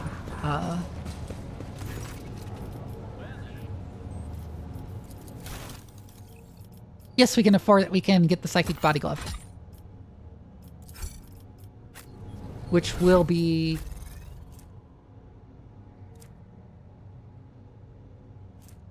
fantastic for Adira.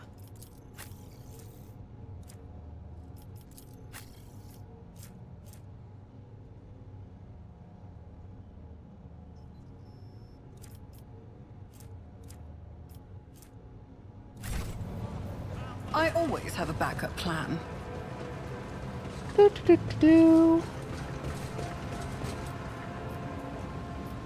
Return to void ship. Oh, we can give return directly to our void ship instead of having to walk all the way back.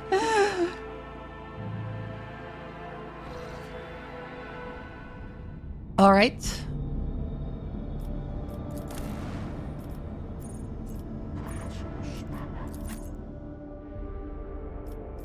Let's go to the Cenobium.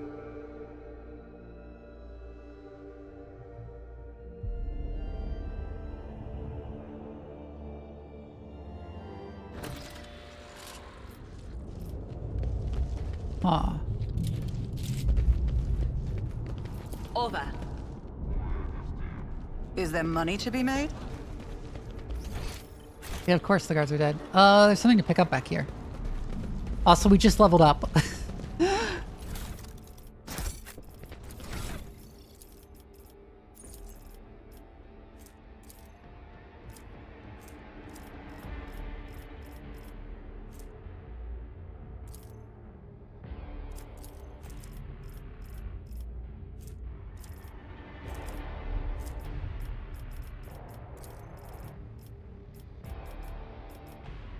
There was something I was waiting for level 10 for. I don't remember what it was.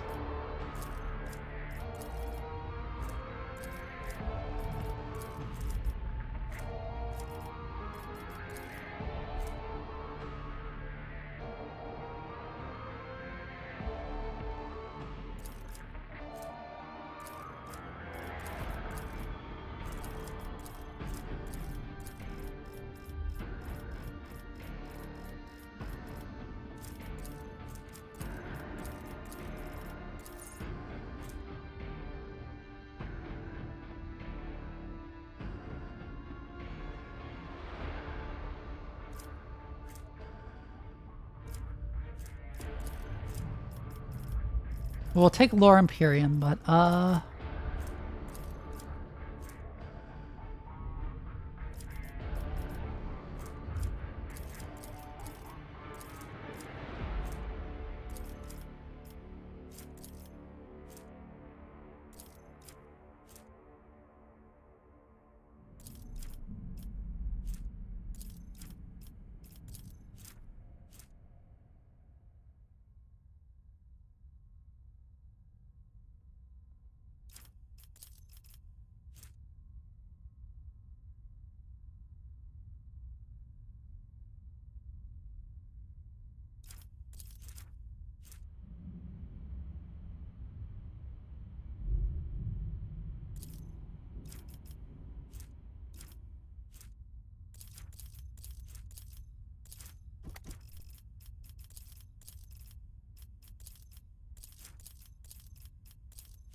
McDewington? Yeah, thank you. Also, I see it's your first time chatting, McDewington. Merry Christmas to you too. I'm trying to think of what I want.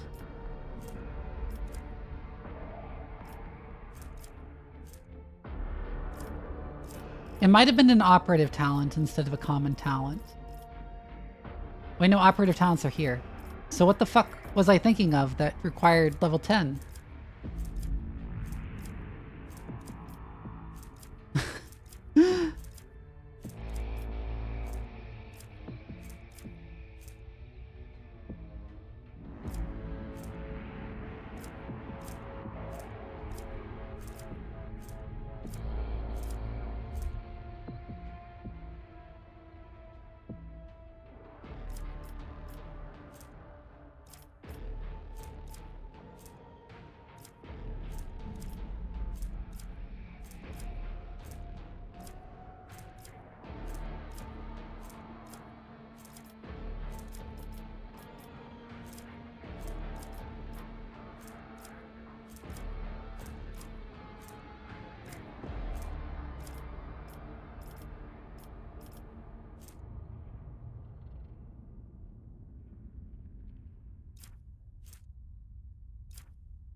Ah.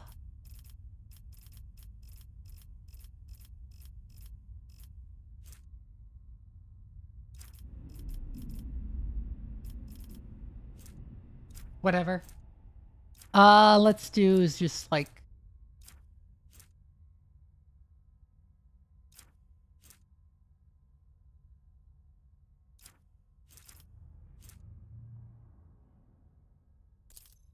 let's do fresh target. And Lore Imperium. Pascal.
Ooh.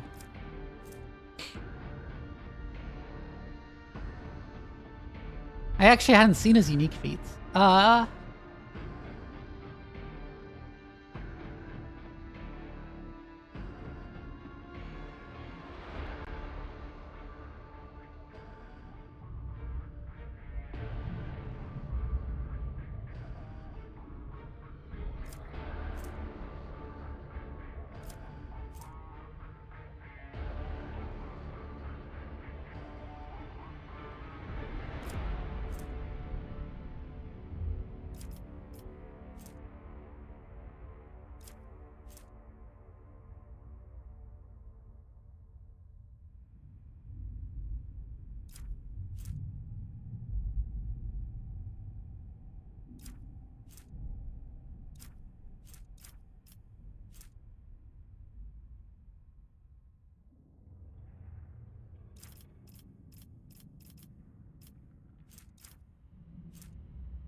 Let's give him acceleration protocols. That seems really good, actually.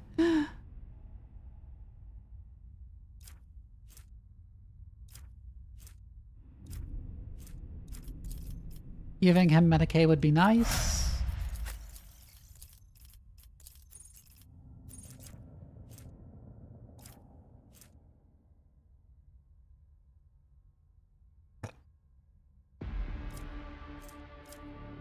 Hmm.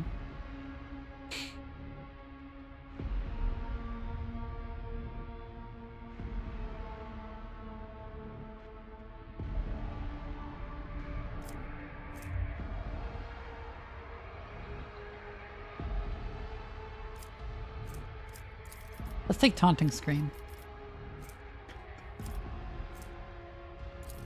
Swift movements would also be really helpful for him.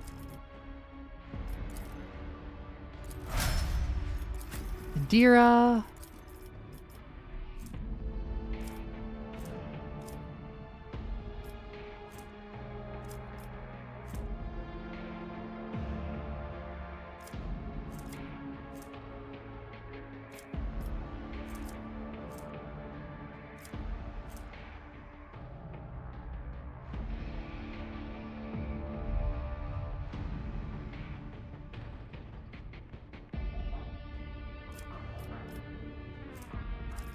Stabilizing factor would be really good.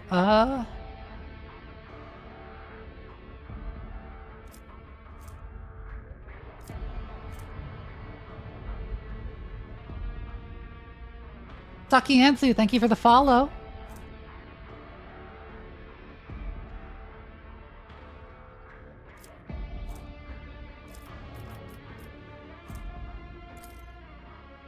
Oh, I was thinking of the fact that it's, she finally gets to increase her psi rating, right?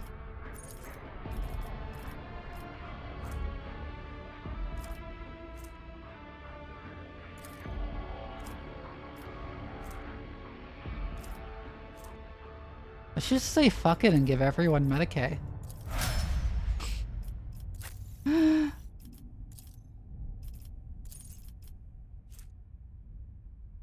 Again, to controlled shot. So I found a lot of times Argenta was in a position where she could only really hit one of her own allies.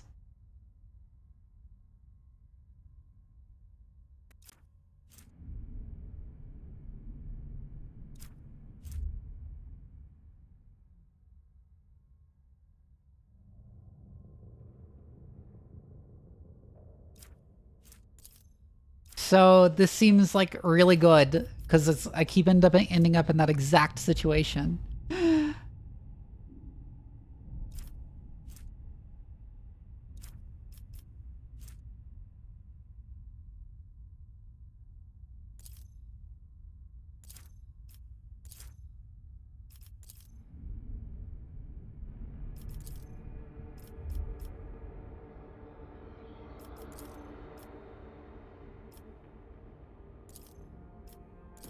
You also give her Medicaid.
Alright, let's check the navigator abilities.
Guide of Soul seems nice. Yeah,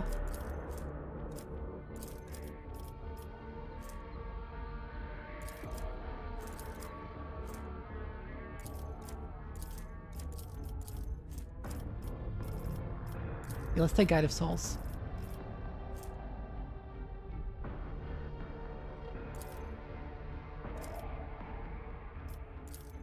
Fellowship is important for our officer abilities, so let's take that.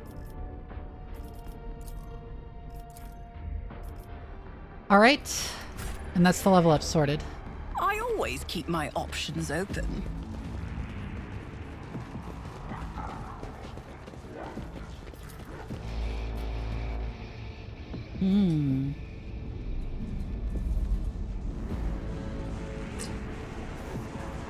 Oh.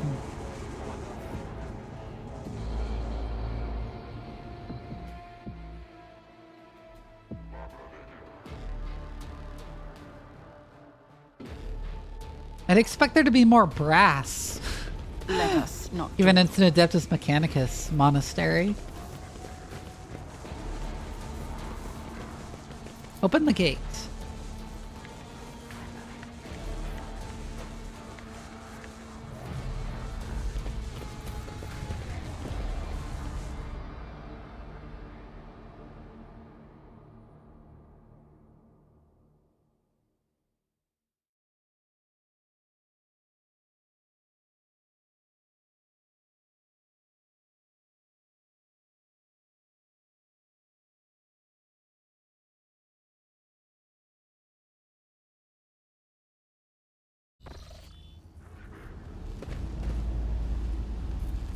Oh, my formation got fucked up. What the heck? No, Abelard goes in the front.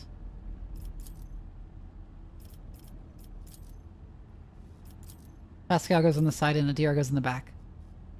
Okay. Always keep your eye on the prize.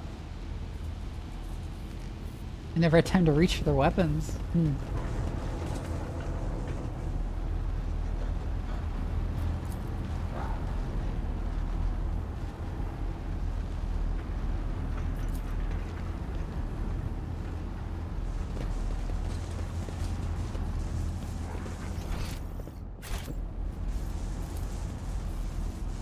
Rise to the top, or get left in the dust.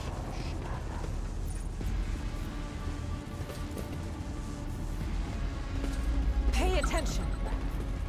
I'm still new to the art of exploring. Mummified Electro Priest. A tech priest body rests on a metal slab, surrounded by sparking spirals of copper coil. A patina of sacred unguents covers his withered flesh. His augmetics have been polished with great care.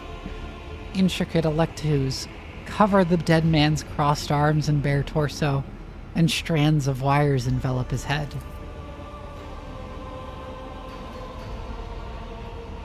Pascal respectfully bows his head before the dead man and carefully touches the shriveled body with the tip of his mechadendrite. Honored adherent, I thank you for showing us the truth of Fabricator General Pekravar's maxim. Death does not end the service of a spirit driven. Examine the body. The body seems motionless, but you notice a slight tremor in the fingertips. This ancient servant of the Omnicia must be data dreaming. His mind, enveloped in digital reverie, can persist for hundreds or thousands of years, while his frail body is decaying. This sacred state of trance is a great reward only earned by the wisest and most pious servants of the Machine God. Such purity of color! I have never seen anything like it. Deep tranquility shrouded in a cool white cloud. Such unity of thought and spirit. The dead are incapable of exuding such hues. Next to the table the body is resting on, you see small amulets crafted from burned cogitator circuit boards. There is no dust on these small offerings. They were clearly left here recently. Can you hear me, Tech Priest? The light in the crypt becomes a little brighter and sharper, and the smell of ozone fills the air. The vox on the ceiling comes alive and lets forth a solemn binaric aria that turns into a crackling, somnolent voice. In this dark hour, I am ready to bring you good tidings, tech brethren. Now respond with the words of the second galvanic hymn.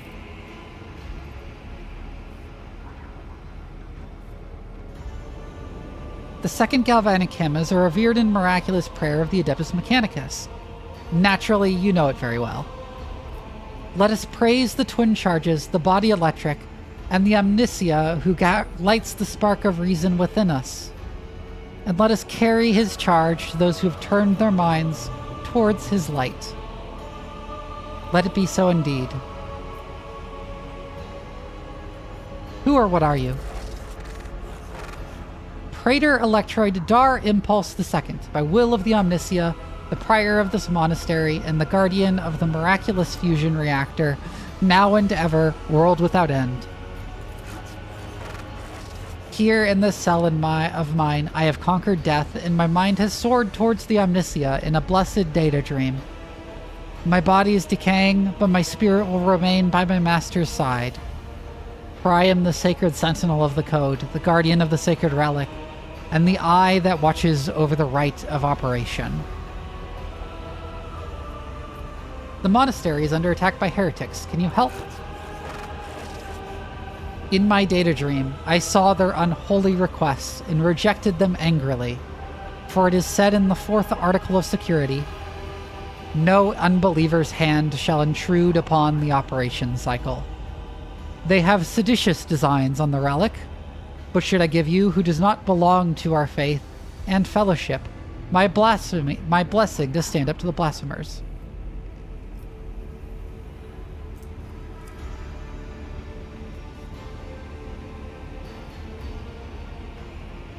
I may not be a member of your priesthood, but you and I are of the same faith.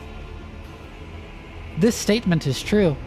The 1st article of security says, fear above all evils the defilement of knowledge, and its command outweighs the prohibition contained in the 6th article of security. Let knowledge be locked away from the ignorant. So be it, in the name of shaming the unbelievers, I grant you the blessing of special access and protection from the rage of the motive force. Dry cracking sounds come from inside the crypt's walls as awakened cogitators process the ancient tech priest command. Interesting.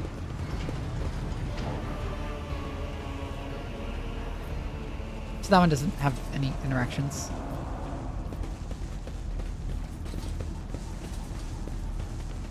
I always have a backup plan. Interesting. Okay. Cutscene. I'm not satisfied with that answer. I will repeat my question again. The last electro priest you killed, where did you find?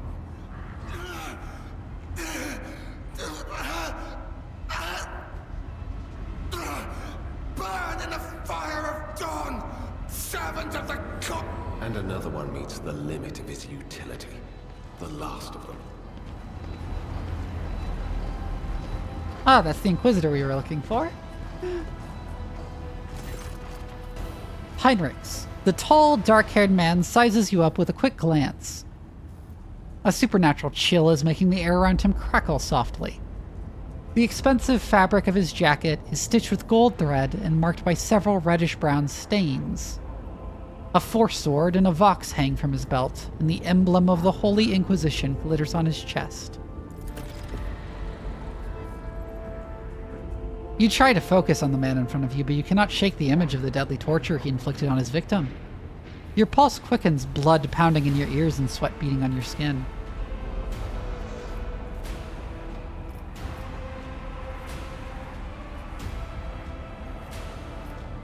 Interrogator von Cloaks, I presume. Yes. Since you know who I am, and are in no hurry to kill me, I infer that you serve the Emperor, not his enemies. Allow me to introduce myself. Interrogator Heinrichs van Kalox of the Imperial Inquisition's esteemed Ordo Xenos. With whom do I have the pleasure of speaking? Shadow. A great big sun-eclipsing, chain-weaving shadow. I can see the threads, myriads of them extending toward us all, and all of them creeping off toward him like snakes, shrouding us in poison. My, oh my, do I sense trouble, and it's right in my throat. It itches. A puff of black smoke comes out of her mouth? A psyker. Interesting. And a diviner at that. Even more interesting.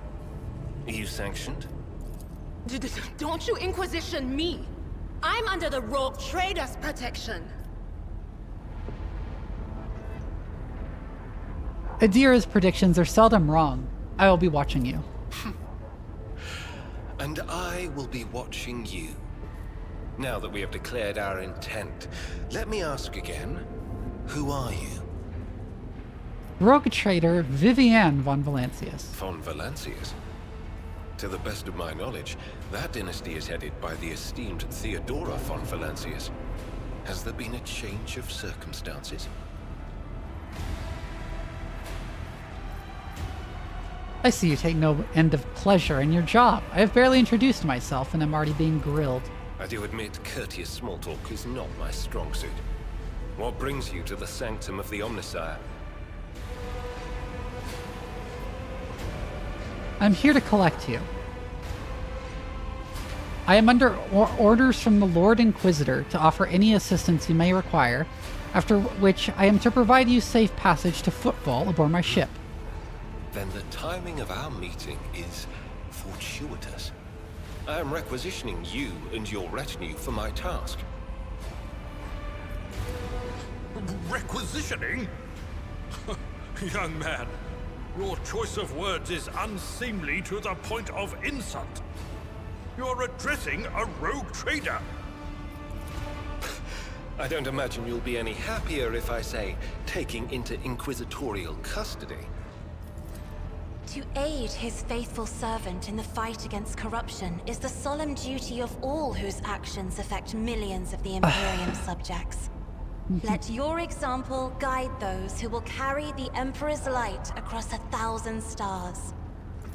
You are familiar with the works of Inquisitor Alistar the Redeemer. Not every acolyte can say the same, let alone people less initiated. Please forgive my lapse in manners, Lady Navigator Orselio. It is a great honor. I came to Rykad Minoris on a mission, which a rebellion prevented me from fulfilling. The governor is convinced that malcontents from among the rabble were the instigators, but I immediately suspected a more sinister presence at the root of the mutiny. My visit to the monastery and a few unhurried conversations with some of the rebels confirm my suspicions. Someone by the name of Aurora is leading the rebellion. Data indicates that the head of the cultists is here right now, in the sanctum of the ancient reactor. Given the prophecy of the final dawn, and the especial efforts made by the enemies of humanity to seize the monastery, their goal is to gain access to the holy power source's control circuit and trigger a process that, once started, cannot be stopped. In other words, to detonate the reactor, thus being themselves the cause of their much-touted final dawn. Blasphemous insanity.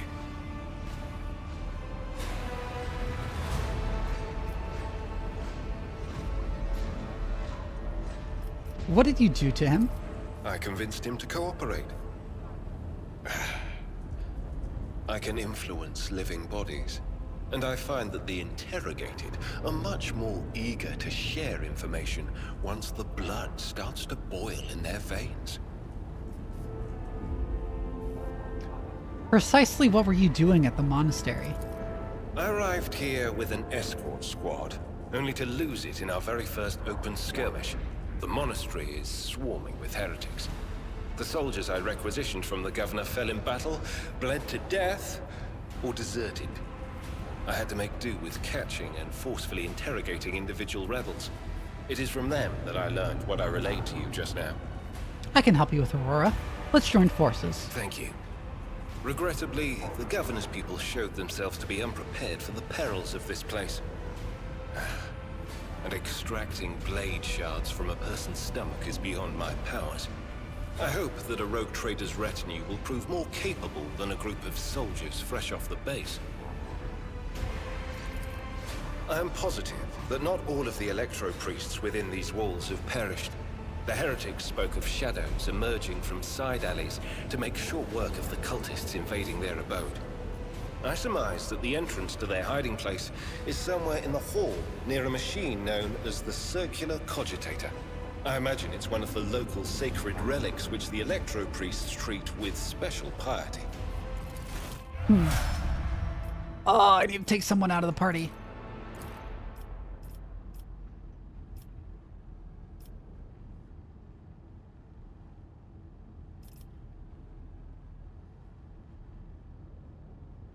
Let's drop Cassia for now. I don't know what his class is. I'm watching your back.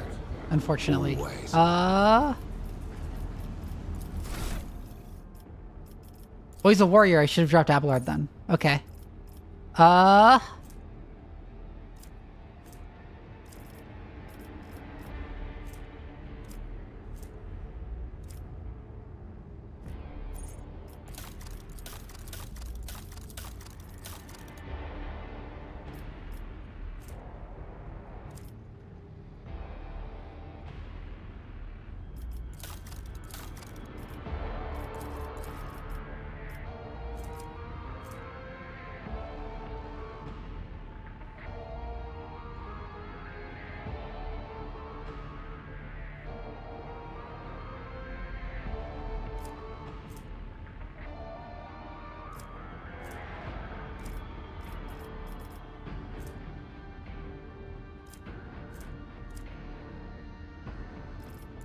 Oh yeah, he's a biomancer. Okay.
Like Sanguine Siphon.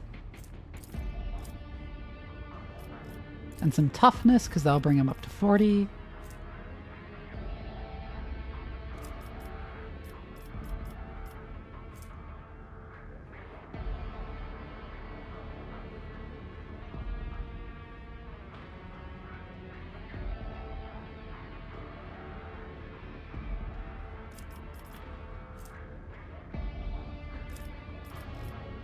Oh, he also is Sanctic. Okay.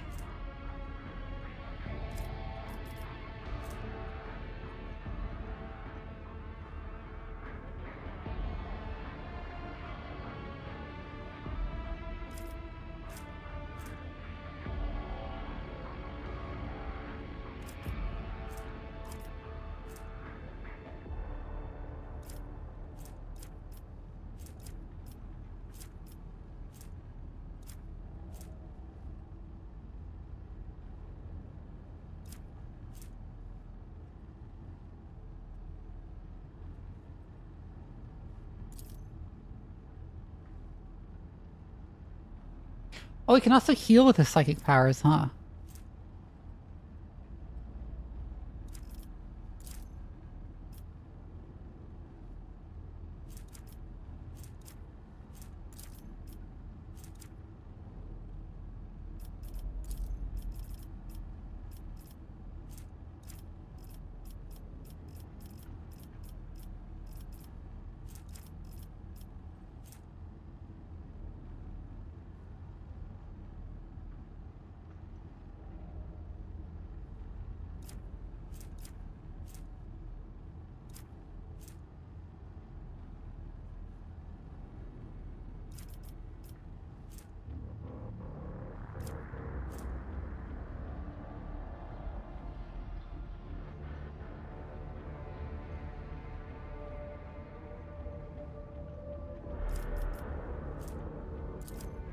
Let's take Purge Soul.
Let's take a adrenaline surge.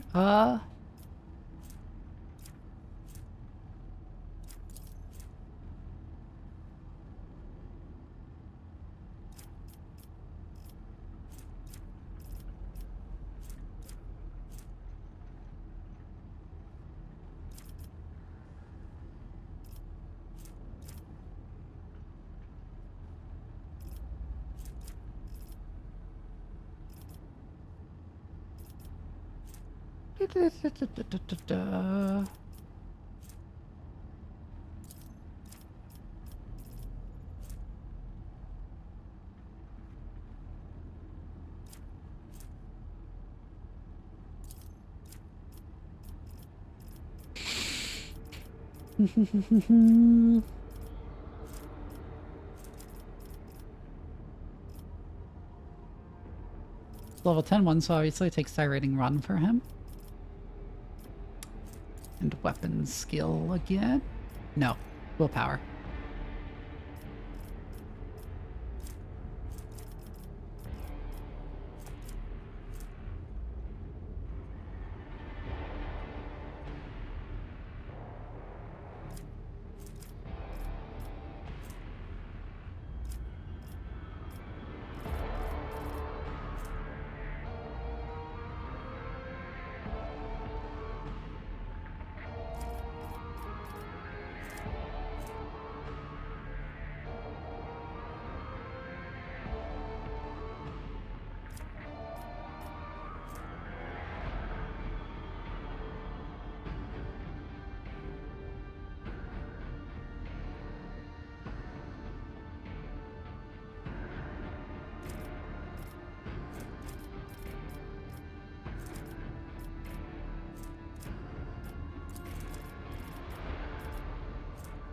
say invigorate.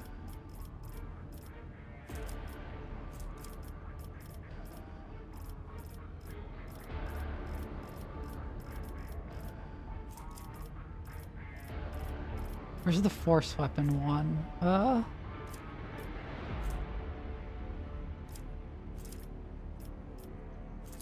Now let's take stabilizing factor.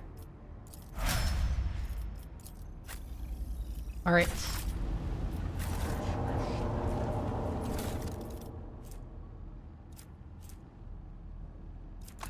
Improved armored body glove.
Oh, he just has a lame old auto pistol?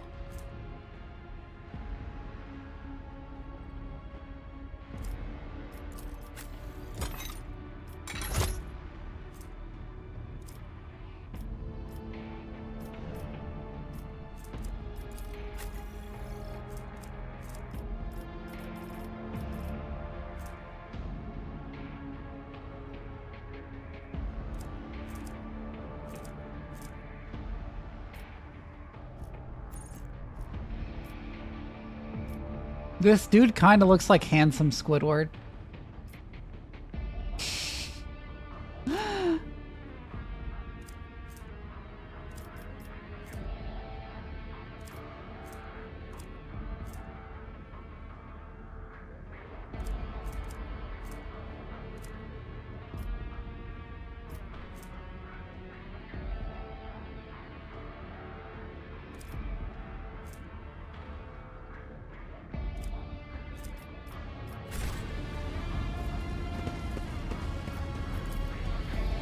I always keep my options open. Success is the only outcome I accept. Ooh, secret. Charged staff. And leather armor.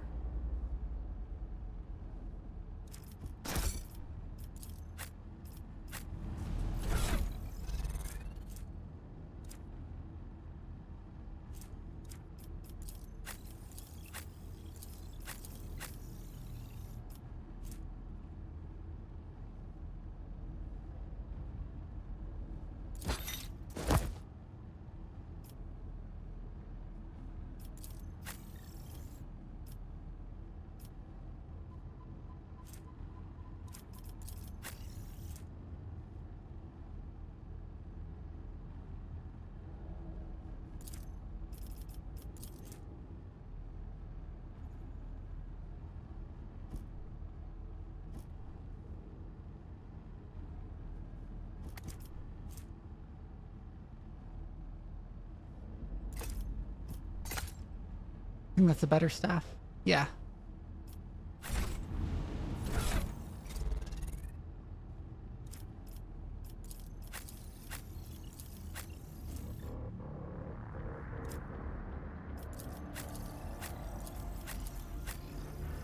Miscalculations are for commoners.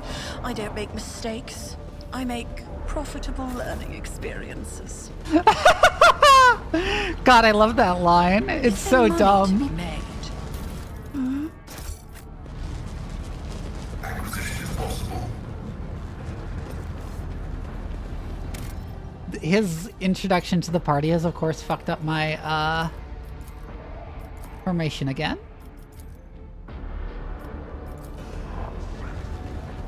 Always keep your some eye on goods. the prize.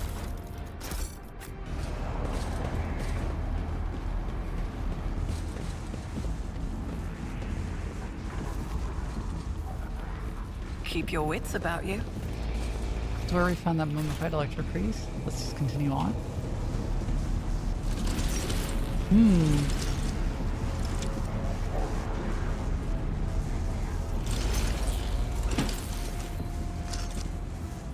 I guess that's where those electric priests in hiding were, and now they're attacking us. Okay.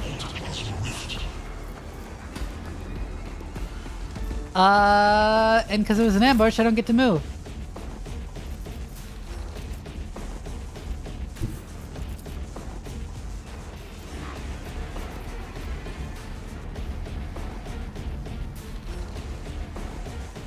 There is not, as far as I can tell, an angle from which I can hit more than one of them.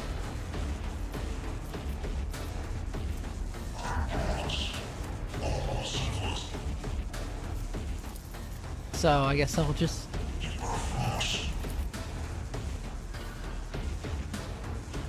I think I gave her Grenadier. Yeah, so she can do that without that taking an action.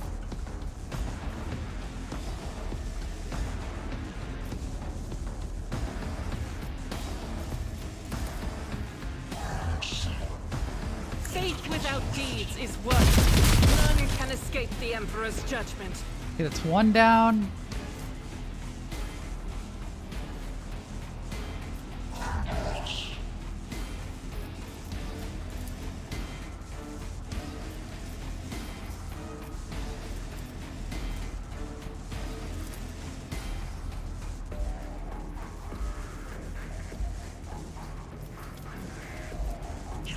I'll just wait there instead of going again.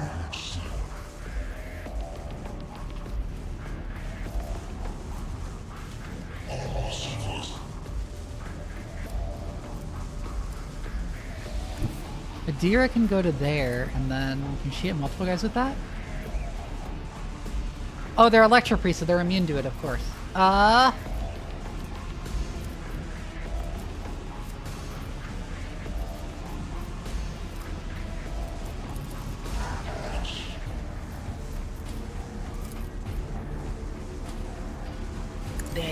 If she analyzes him and psychic shrieks him, there's a chance they'll just kill him outright. On it. Okay, that didn't kill outright, but it did do a bunch of damage. Okay.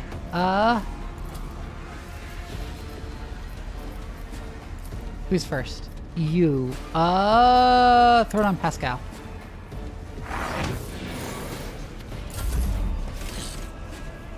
Brush this off. Okay, honestly, why would they be attacking us when Pascal is here? Like, what?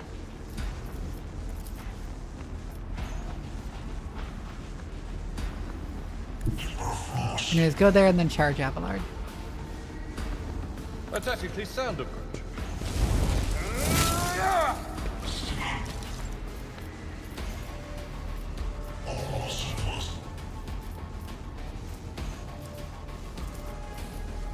And then he can hit him again. Back and call. It will be And then done. endure.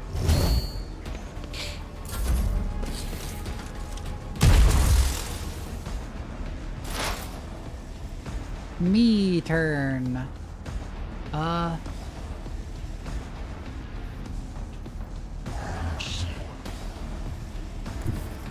Let's try and line this up. Yeah, like that. Okay. Go there and then analyze him.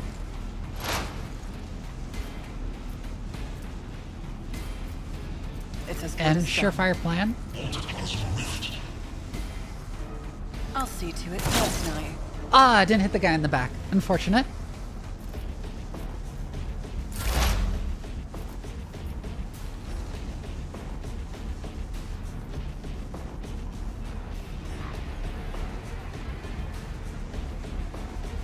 Pascal's turn, so I'll go here and hit this guy.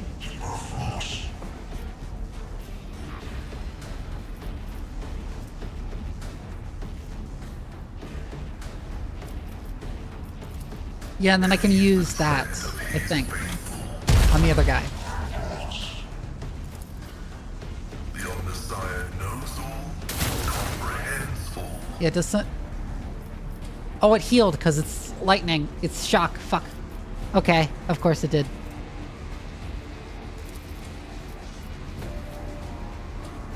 My vow is to serve. Well, use Machine Spirit Communion where you can.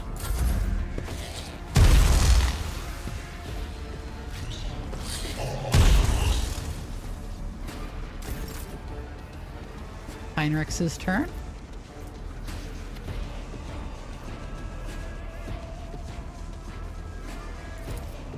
I'll have him buff himself with Iron Arm.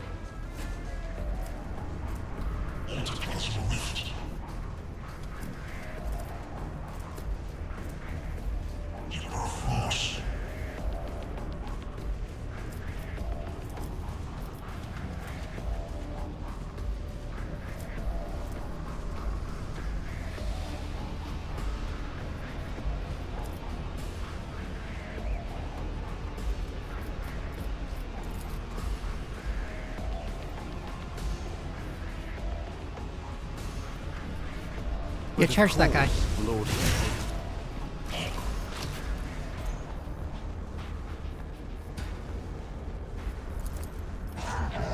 And then use the psychic Reckoning is due. one. Yeah, like that. Okay.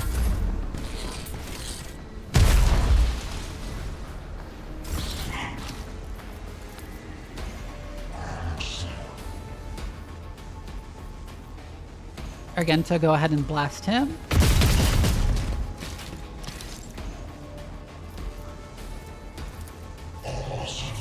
And then run and gun so you can shoot again.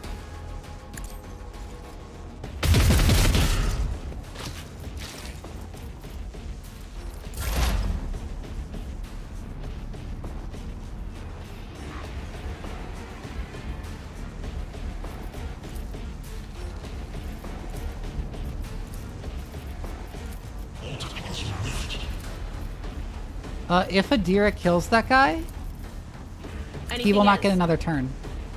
What an unfortunate So- turn of fate.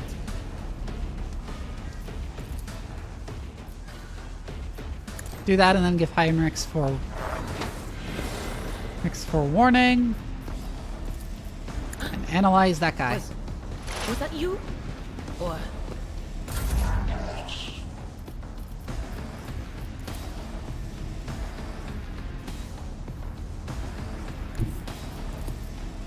Ablar can then Marty. charge that guy, I took care of this one. and that killed him.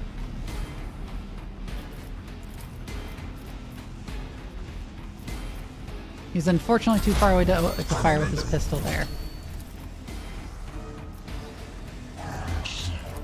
I'll make it happen. Analyze, and then I'll see to shoot him it. with the last gun. Yep. That was a really easy fight.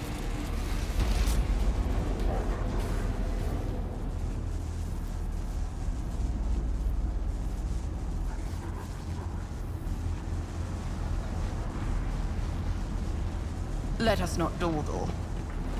Oh, they didn't drop anything. Okay.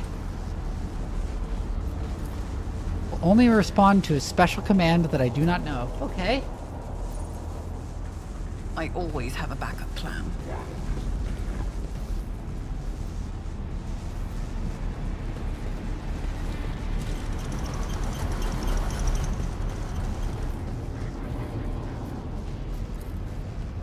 This explorator is blessed with multifunctionality. Data altar of sacred analysis. Pilgrim, only the words of the first galvanic hymn will reveal to you the gifts hidden behind the veil of knowledge. Now chant with me. Let us sing this canticle to... The device's keyboard lights up, clearly expecting you to enter the rest of the verse. Pascal, kindly remind me how this hymn goes? It is not known to me. Only high-ranking servants at shrines of energetic prosperity are permitted to perform the first galvanic hymn. Abelard snorts and struggles to suppress an involuntary smile. Emperor help us all. The esteemed Magos has been caught out not knowing a prayer.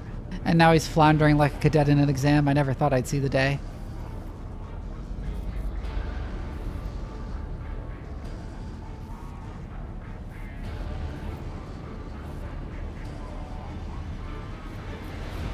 I'll just say the first one. Oh, it was that.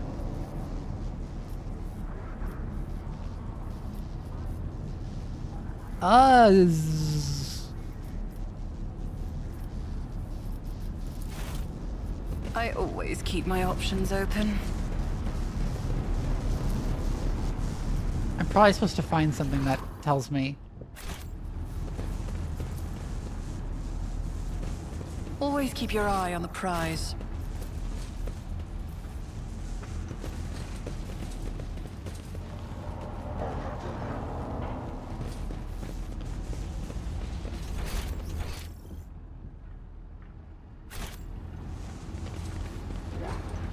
Did I miss something over here? Keep your wits about you.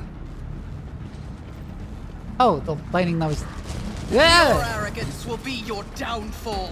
I walked into that. To corpse starch.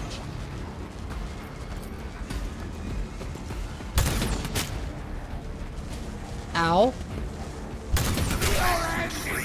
Ow. Well, at least he got fried.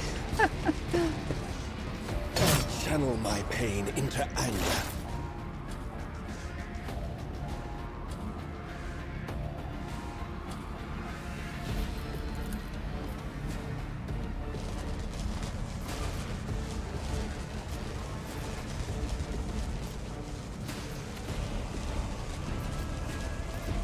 You go ahead and just, like, obliterate that guy. Oh my god, you missed. Okay. It's as good as done.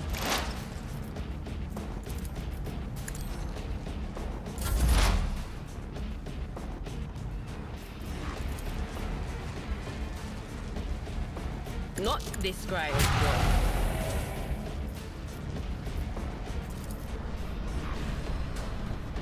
Anything Foreboding.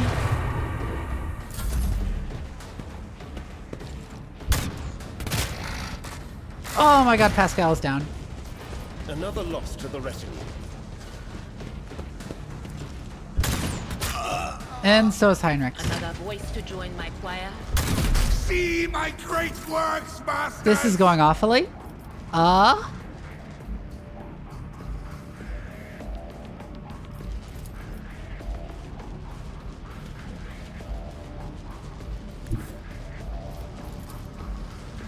Okay, step up there, blast him.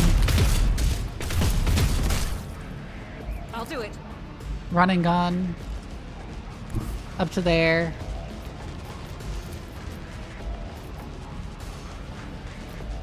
Blast these guys. God Emperor, move through me. Be the fire in my heart. As the Furious Emperor recital. commands, I act.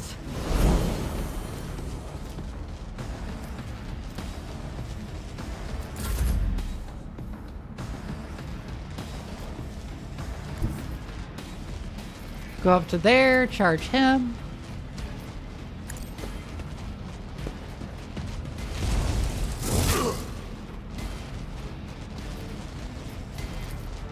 Kill him with another swing. And then endure.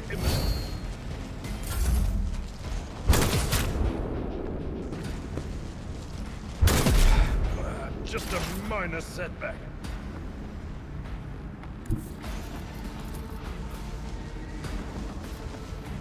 Head up to there and now obliterate those guys. Oh my god! It's set 95%! Ah!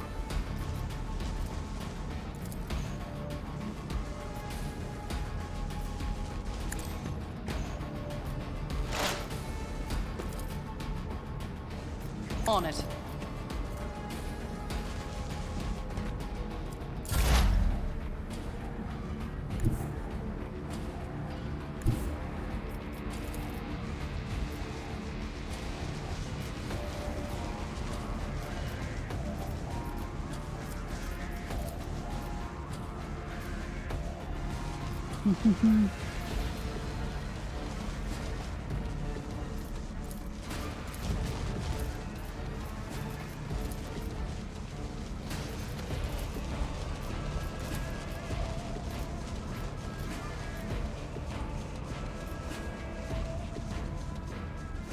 Adira will move up and then blast that guy.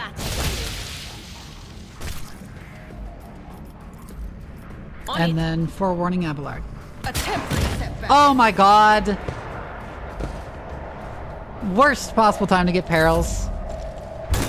Why did I not foresee this? Time to prove my mettle.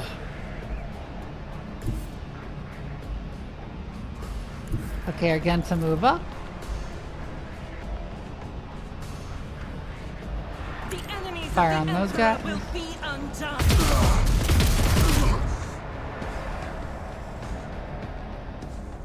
Reload.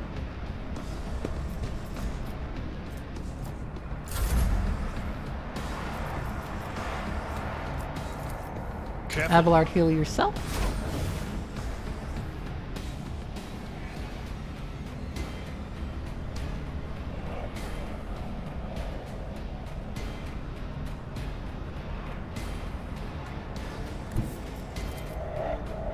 My place is at the fore.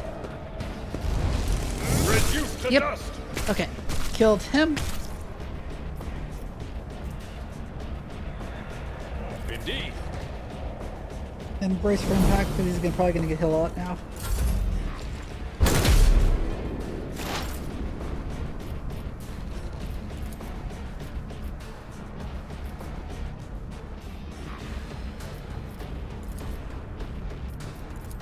Slightly out of analysis range, huh?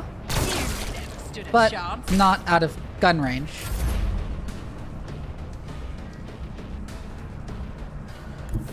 Adira, move forward.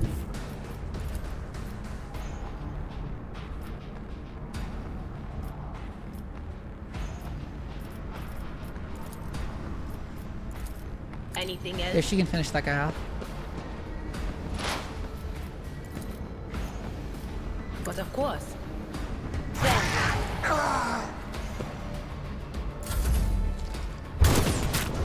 Ow.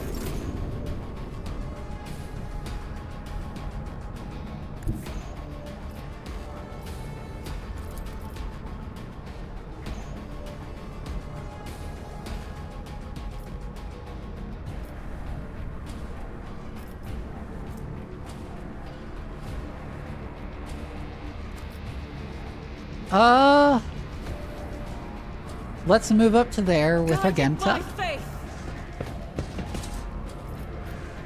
And then run and gun. So she can get even closer. Doubt is for the weak. She can burst fire twice at that guy. Faith without deed.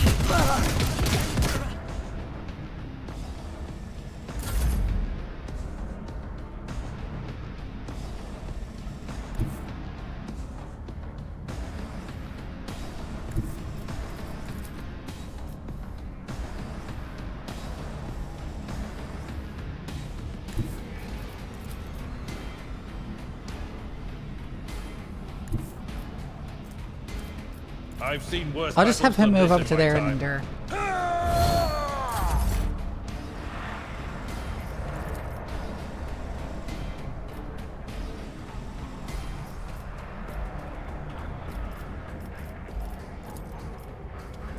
I'm gonna dead eye shot from here.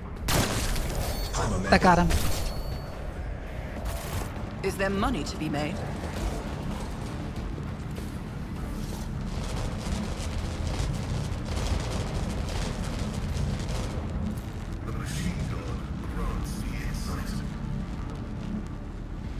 Okay, so I guess I just got time going through these.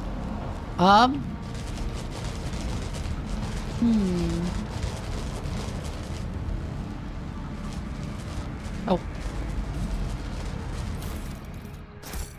Rise to the top, or get left in the dust.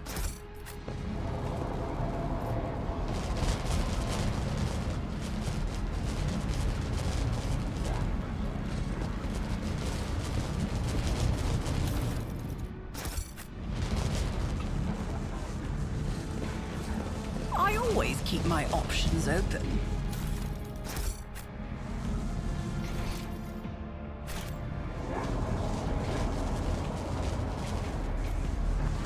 there are items there. Ah! I always have a backup plan. An expected result. We are the spearhead of the Imperium. I owe you one.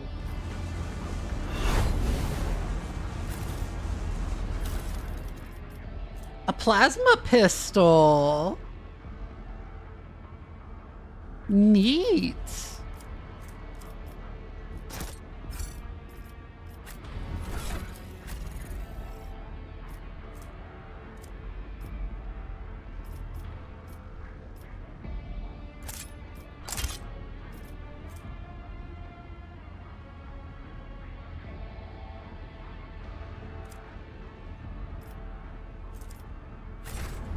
Keep your wits about you. Just as I planned.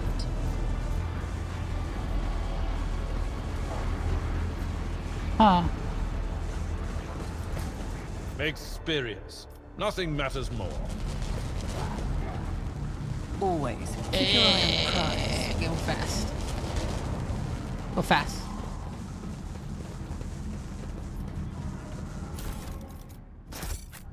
More stuff to sell. Damn it.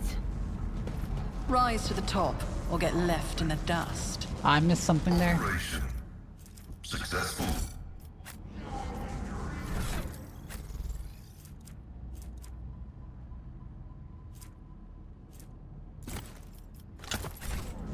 Equip the medikit. Let us not dawdle.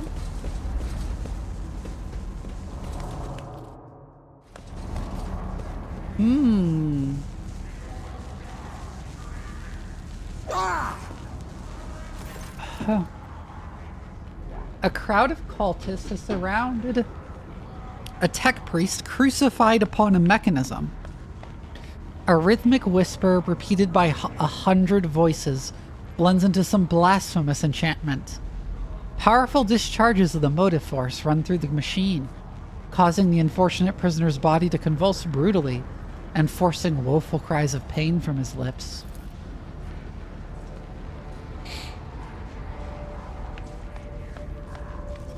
In the clenched claws of stagnation, in the shackles of iteration zero, under the iron wing, let the cycle be discontinued.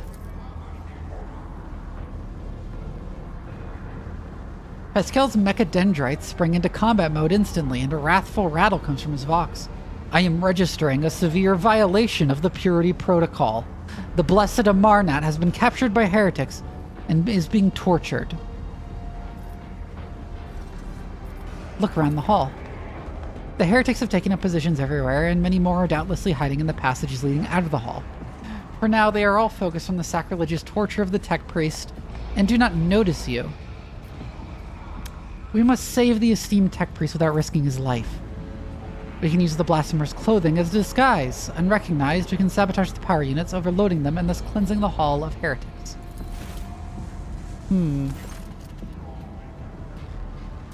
The lightened discharges have charred the cultist corpses. Wisps of smoke rise from their empty eye sockets, whose contents have evaporated. Their clothes, covered in the blood of innocents, are crudely painted over with emblems of the archenemy, which exude a repulsive air of cell decay. I shudder with disgust at the mere thought of having to touch clothing adorned with unholy symbols, let alone wear it. This is the first step toward falling, a small compromise with evil that will lead to something greater. Is there truly no other way, rogue traitor? The signs of the archenemy are not just painted symbols, but conductors of its will. The words of their prayers, even spoken without faith, their coats of arms, even deceitfully worn, all this increases the presence of the ruinous powers near you and draws their corrupting attention to you.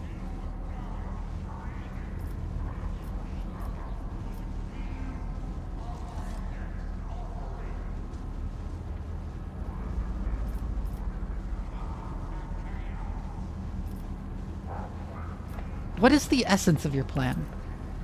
Uttering a litany of actuation for the power units from the Lumino Deacon's command throne will direct the motive force created by the Blessed Reactor into the hall. The distribution servitor? is keeping its output within the set parameters, but upon receiving an order to increase it to peak values, it will turn this place into an electric trap.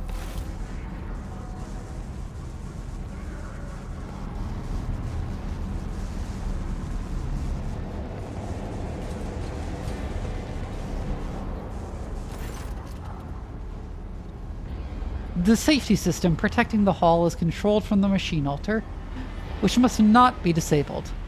If all these operations are performed, I can guarantee that not a single blasphemer will survive the Omnissia's wrath that will be unleashed upon this place. You do realize this plan sounds like suicide. This statement is true. Then what do you propose? To flee? I have tried to employ this behavioral strategy in the past, and it brought my soul no relief.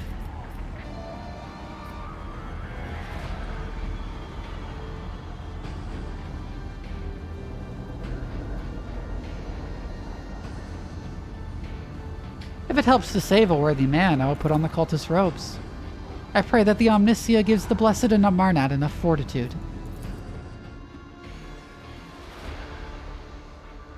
Loading screen!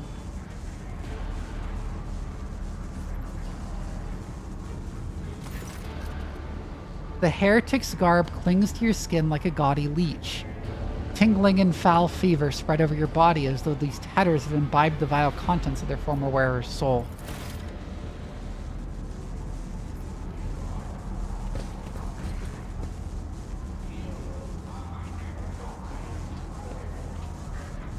I like how Pascal's not disguised at all.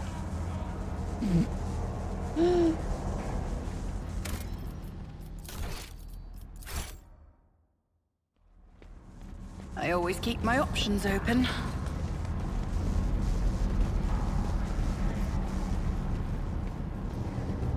We should deal with this.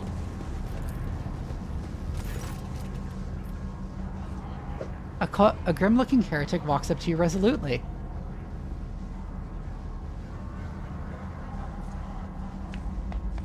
Blocking your path as he studies your disguise with suspicion, you note that his left eye has 2 conjoined irises, while his right eye has 4. I don't know you. Who are you, and why haven't I met you before?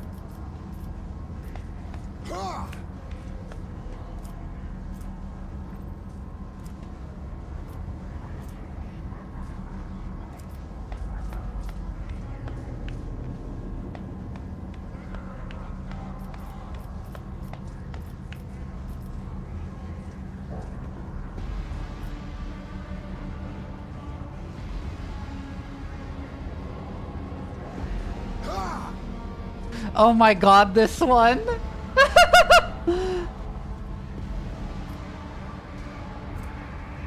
Let's do this one.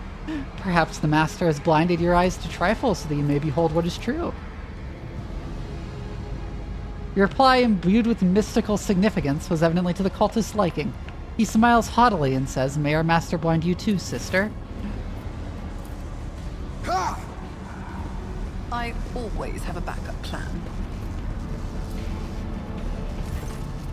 A heavy crown of golden neural augmetics rests upon the servitor's head.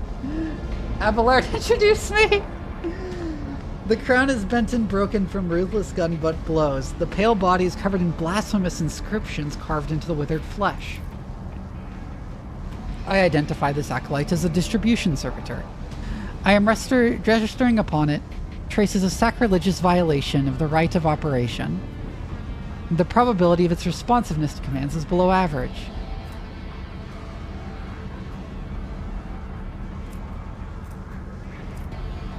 Try to conduct a restart ceremony. For the glory of the Omnissia, let this machine spirit sleep, that it may awaken and serve again. Pascal gently touches the servitor's crown, deactivating one of its segments. Let the outer neural connection circuit be plunged in darkness. Another touch and several lights on the crown go out. Let the command response hub fall silent. Pascal switches to binary speech, accompanying his every action with a line from a sacred hymn.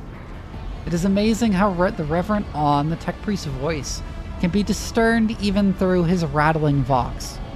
Suddenly, every light in the servitor's crown comes alive. A share of sparks burst from the augmetics on the servitor's brow, and several black ash-tinted tears run from its empty eye sockets. ready to serve. Energize the hall's power units to the maximum. It will be done.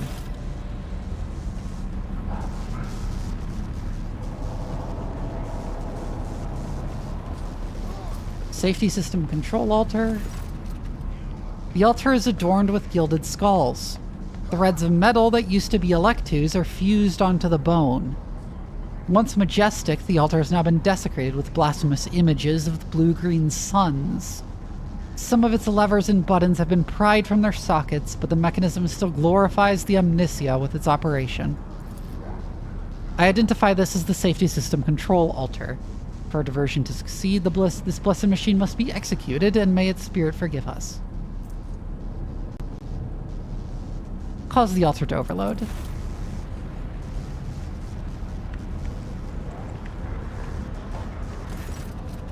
Pascal offers a short binaric prayer, then enters command after command to set up a trap for the machine spirits inhabiting the altar.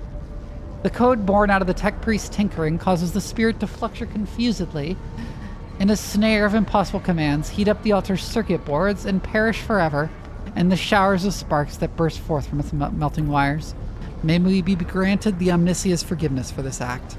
I am registering a general shutdown of the security system. Keep your wits about you. Command throne.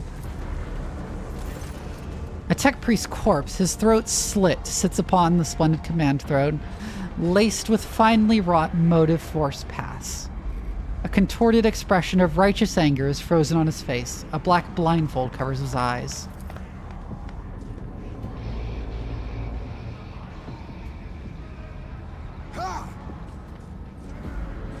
This is the Lumino Deacon's command throne. This is where the power unit actuation and shutdown litanies are recited from. The blessed Lumino Deacon himself has the honor of closing the machine circuit.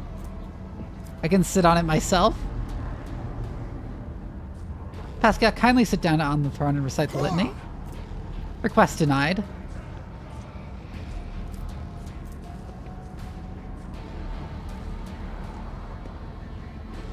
Fine, I'll just sit on it. Let's see.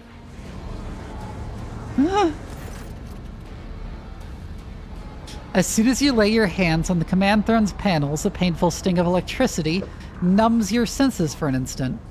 Your fingers cramp and your vision grows dim. Pain is visible in the tech priest's eyes as he looks upon the sacrilege. Forgive us, Omniscia, for such a gross violation of the right of operation. Repeat the litany after me and activate the command runes I point to. Clinging on the blazing shreds of your fading consciousness, you repeat the words of the litany after Pascal and touch the command runes as the unabating lightning rips through your muscles and makes your bones crackle. I'm recording a successful activation of the power units.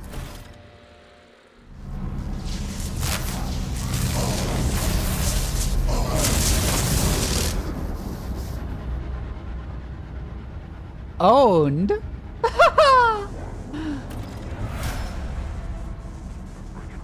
Is there money to be made? Oh, and we leveled up from that. Neat.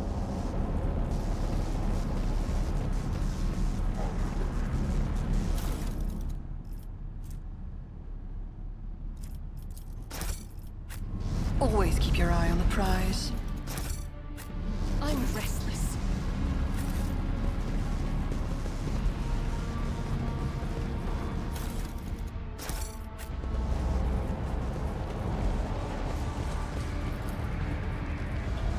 I like how I'm looting the room before going to save the guy crucified to the mechanism. I always keep my options open.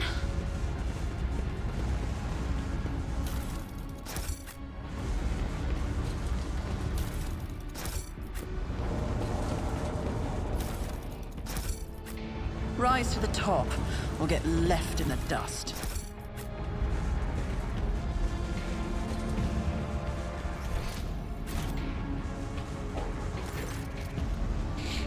In the cycles of the foreordained, there lurks a flaw of worship. The tech priest's body convulses. Pained, plaintive creaks of binaric prayers come from his vox. As moments pass, the signal becomes less and less clear, as if something twisted and wrong were being added to it. Subject unidentified. This is not the Blessed Amarnat. Stranger requests your name. How do you know my mentor's motto? Examine the tech priest. There are deep burns all over his flesh, and the skin around his augmetics is charred. Blasphemous spells have been carved into his sacred iron, forming unholy litanies of scrap code. It is amazing how robust this tech priest's life support systems have proven to be in maintaining the spark of life in his grievously wounded body. Who are you, servant of the Onysia? The fire of the hearth sent forth sparks. The name of this spark is Abel Hanoiman.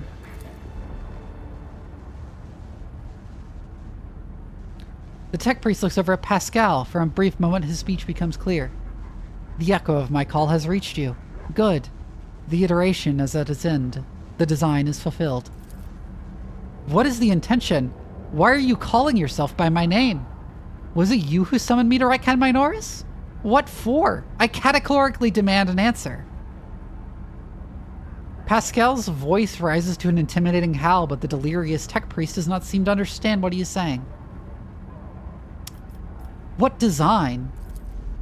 An intention both bold and honorable, to open new gates for the waters of knowledge and comprehension, a plan written so that the righteous may follow, and trust in the great pattern of revelation in uniform progression towards it.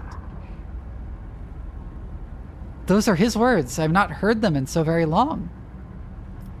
Ask him about Amarnat. You came here because of him, after all. No. The tech priest's weak voice grows stronger. He came because of himself. Myself? To redeem myself? To correct a mistake? Possibly. But how do you? There's a look of gentle condescension in Abel's eyes. Strange given the circumstances. The hubris of the mind spurs him to build monuments to himself. Do not regret, for all is predetermined by the iteration. A devastating coughing fit cuts him off, and you hear the clang of tearing metal from inside a ship. You can talk once we get him out of here. A cold premonition breaks the heart. The probabilities are dark and frightening. Brother, I do not wish to gaze into them. We are the flame of knowledge that drives the darkness away. Pascal is quickly inspecting Abel's wounds, paying no mind to the blood and sacred unguents staining his sleeves. His vox rasps soothingly. Do not fear is what is to come, brother. We are already here. Do you know him, Pascal? The subject has not been identified and has no record in my catalog. Interrogation is impossible due to the subject's evident affective state of clouded consciousness. Try to take the tech priest crucified in the machine off of it. As soon as you touch the tech priest's battery shaft, he shifts his gaze to you and says with sudden clarity, Many sparks have gone out, but not all. The electric shepherds are alive. In the darkness, I heard their prayers. Find them. Save them. Recite the hymn of contact circuit restoration so that you may behold what is hidden.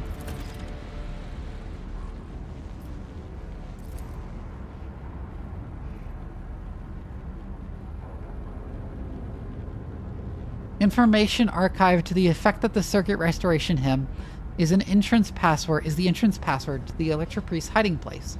Pascal responds with the dour rhythms of a containment aria. I note with great sorrow that the cultist ritual has been partially successful. My tech brother has been tainted by corruption.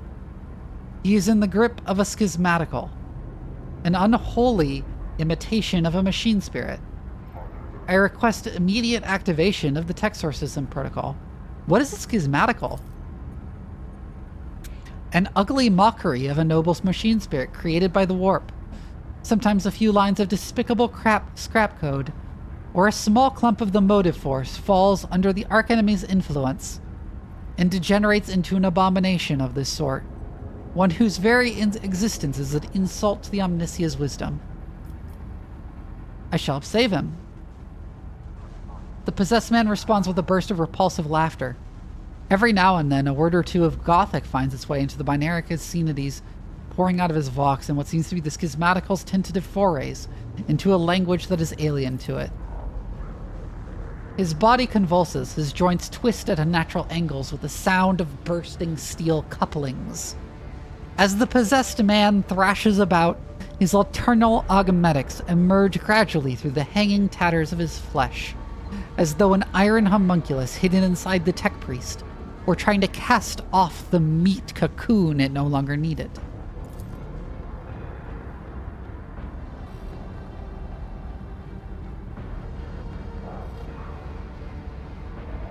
Pascal's mechadendrite extends a thin drilling needle. Sacred ungluent glistens on it.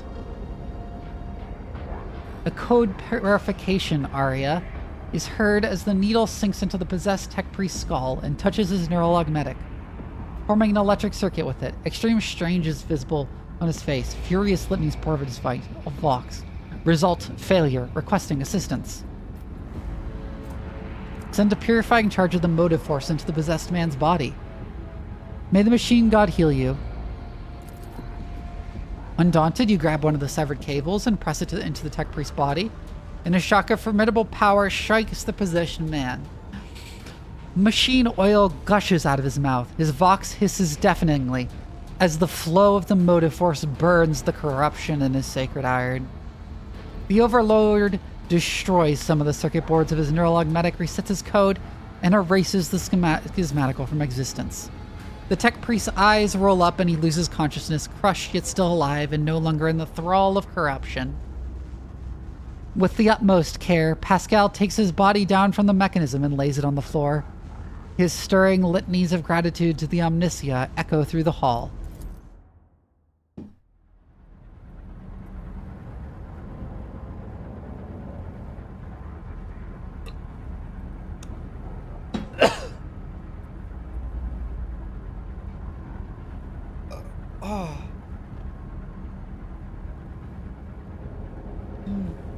Something's hot in my throat. Ah!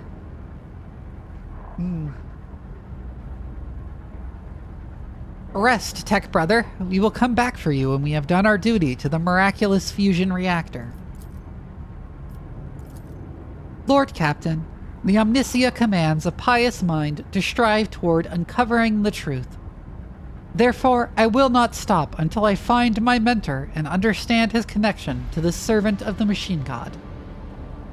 I request the privilege of joining your retinue as a rightful companion.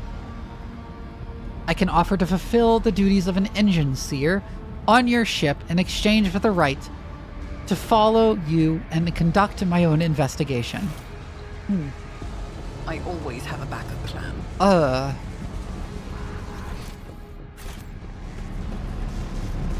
And we have leveled up again.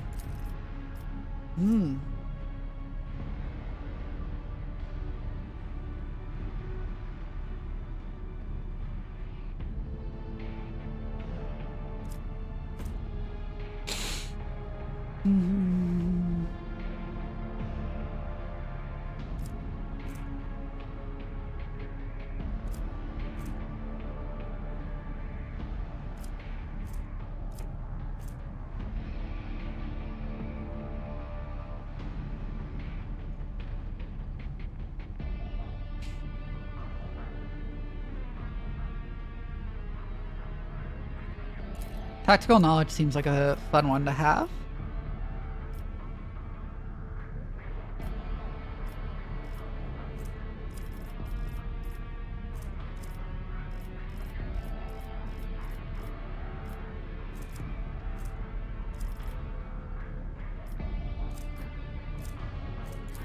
Swift movement. Pascal.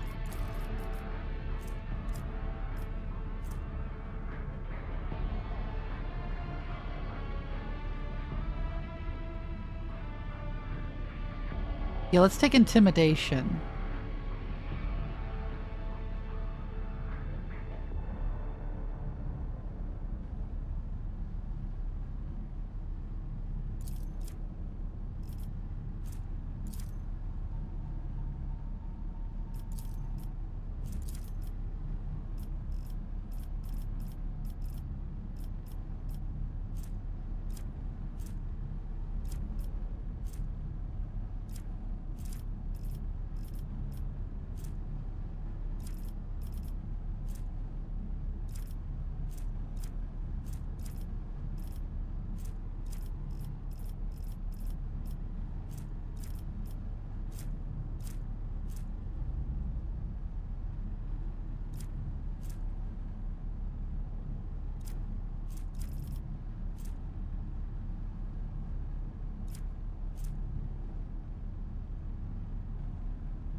Be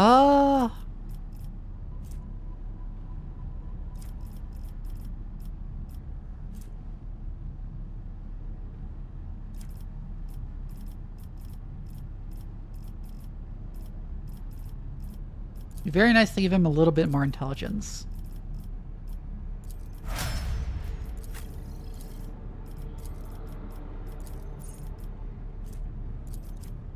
You a bit more weapon skill and athletics, I guess.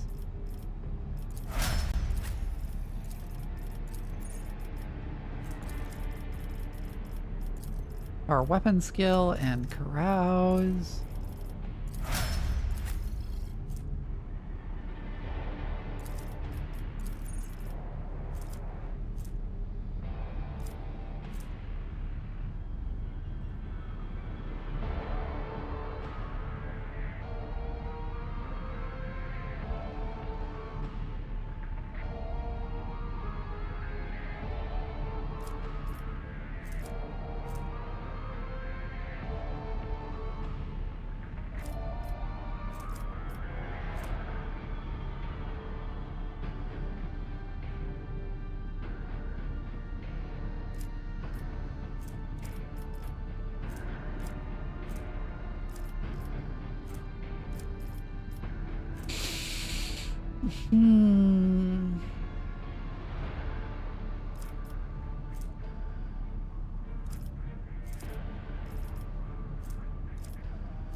Let's take sensory deprivation. More psychic talents. Stabilizing factor.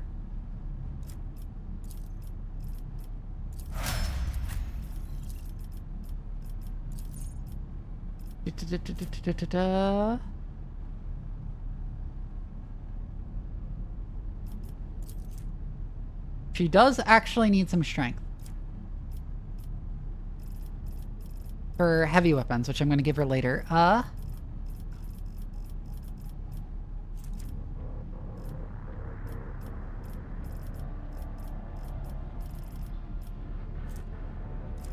already gave her bolt weapon expert.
Let's take characteristic training ballistic skill.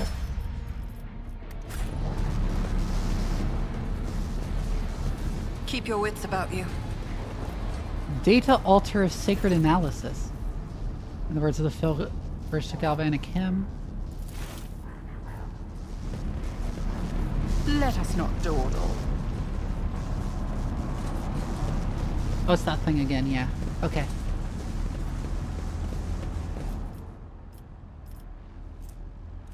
What advice do you seek? I know how to take risks. I'll make sure to return the favor one day. Fix yourself.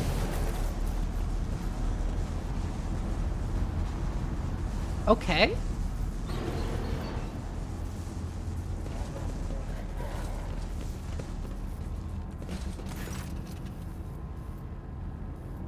A shortish, muscular man wearing the scarlet colors of the priesthood of Mars steps into your path.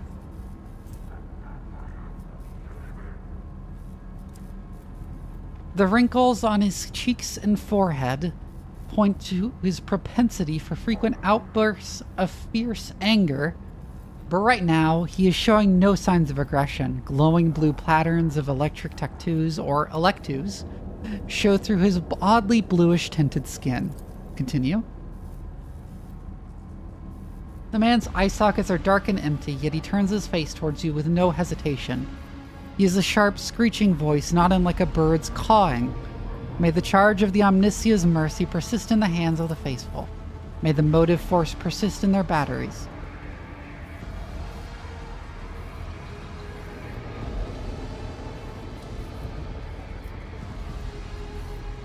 I love how stupid you can be here. I, rogue trader Vivian von Delancius, declare this monastery to be under my protection. The motive force brought you here at the right time, pilgrim. The hollowed electrodynamic cenobium receives you, pilgrim. I am Dar Impulse the Sixth, a servant of the motive force and the praetor electroid of this sacred monastery.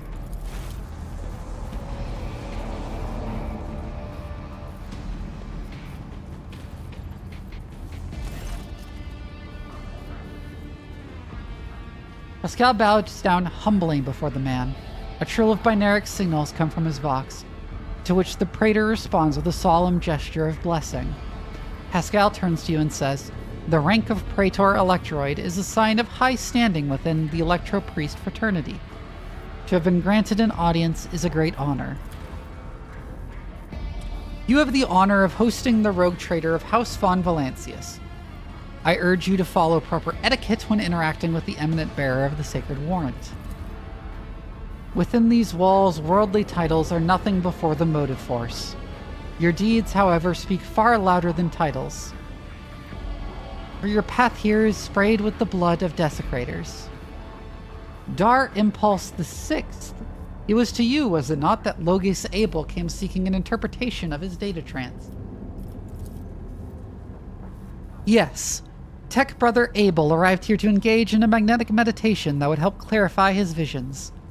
Unfortunately, the heretic's machinations prevented us from completing the ritual. The esteemed Logis volunteered his help in defending the monastery, but contact with him was lost soon afterward. Tell me more about Logis Abel. We did not speak much to each other. He preferred to devote his time to solitary reflections in his chapel. The Omnisia has given Tech Brother Abel a gift of great insight, which allows him to discern each individual facet of existence rather than the overall view.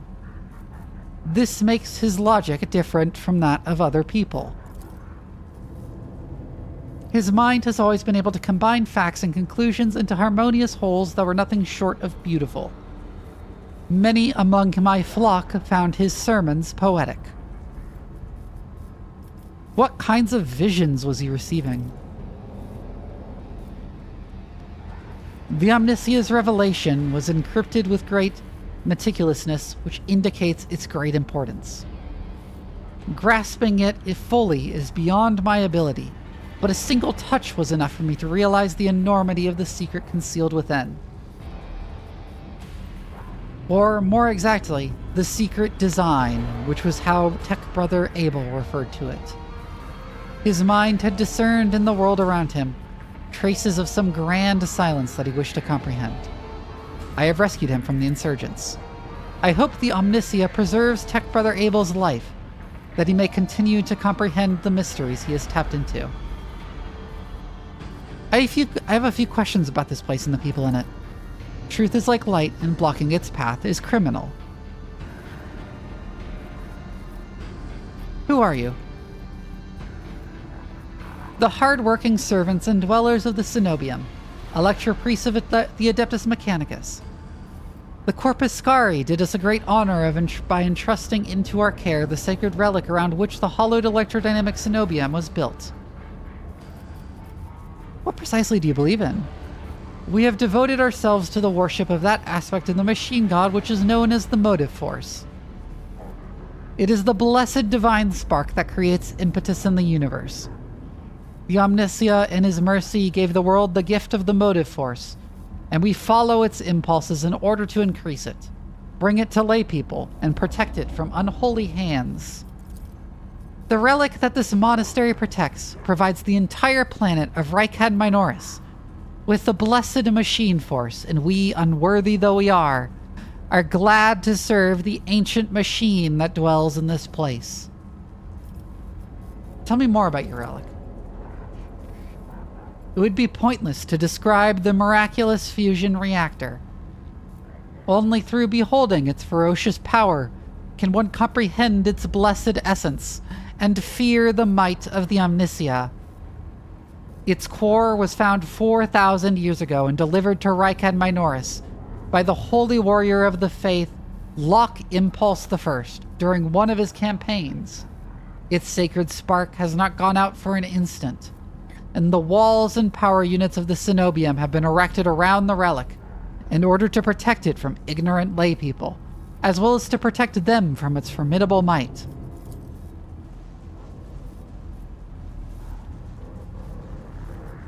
Pascal keeps his solemn silence, but the quick clicking of his mechadendrite's claw betrays his excitement at being so close to the sacred Archaeotech. You are not like the other members of the Adeptus Mechanicus I have met. Our faith imposes a duty of obedience on us. Every Electropriest is given numerous Electus that combine in a blessed Voltaggeist circuit, allowing feeble flesh to withstand the might of the motive force. That is why our skin glows with its light and our eyes boil and melt when we are ordained. The Omnicia's tears is what we call this phenomenon, this dying away of unworthy flesh. As we shun the layperson's primitive means of looking at the world, we gain the ability to sense the motive force around us with our entire bodies. I understand everything. I am pleased to be the conductor of truth. Why are you calling me a pilgrim? Only those laypeople who desire to experience the motive force are allowed to cross this monastery's threshold. All others are profaners and criminals. You do not belong to the fraternity of Electropriests, but your intentions are good. If you were not seeking the Omnicia's wisdom, then it was the emotive force that brought you here to find it. What happened here and how did you manage to survive? When the heretics descended in droves upon the Cenobium, we gave battle, but the unholy foes buried the Omnicia's warriors under a mass of their bodies, thus extinguishing the defenders' sparks of purity. It was then that I ordered my few surviving brethren to retreat into the monastery's secret chambers. Upon taking refuge there, we began to destroy the blasphemous intruders in surreptitious ways. Alas, as fiery as my brethren's anger was, I had no right to permit them to die in honest combat, for the task of taking back our abode still lay ahead of us. I must commend the skill with which your chambers are concealed. You hear a tinge of wounded pride in Heinrich's words, as if he is upset about failing to discover the Electropriest's shelter. Your choice of tactics was wise as well. There was no point in losing more lives in the massacre that the cultists wrought. The leader of the heretics fought her way into the Ark, wherein dwells the miraculous fusion reactor. She is trying to desecrate the rite of operation with her unholy litanies, so that the relic may be corrupted and the world of Rykad Minoris may perish in a fount of fire. But my brethren, in their magnetic meditation, are hampering her efforts by chanting access request prayers in unison, thereby suppressing the commands that the blasphemers enter.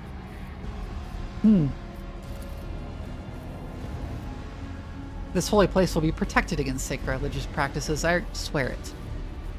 And the monastery is attacked by people who look like electric priests. That is a lamentable mistake. We knew of no help that was on the way, and were not expecting to encounter any allies in the monastery's chambers. But I see that you are alive, and I mourn the senseless death of my brethren. I wonder if you would have been so touchingly mourned the Lord Captain's death, or if such sentiments would have only been awoken by the sound of our void ship delivering a punitive strike from orbit.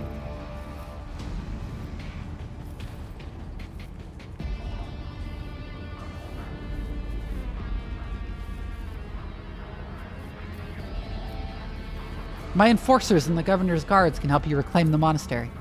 I cannot allow this. Lay people are forbidden from visiting the monastery, and only a select few are allowed to behold the Ark and the relic within. You and your retinue are pilgrims of a special status bestowed by the Emperor. However, should any soldier unblessed by the Omnicia cross this monastery's threshold, I will deem them a heretic and have them put to death. Confirmed. The presence of laypeople on monastery grounds without the Praetor Electroid's blessing will be regarded as a sacrilegious violation of the holy rite of operation. Heinrichs opens his mouth for a second to say something, but changes his mind and quickly clears his throat instead. Sure, better to die protecting their lumens and coils than to accept help from unworthies. And we're left to deal with the mess as usual. You made the right decision when you chose to avoid combat and save yourselves. Thank you, Pilgrim. It was not easy watching unholy intruders stampede through the chambers of my temple. We all envied our brethren who had fallen before that sacrilege began. I wish to get to the holy reactor.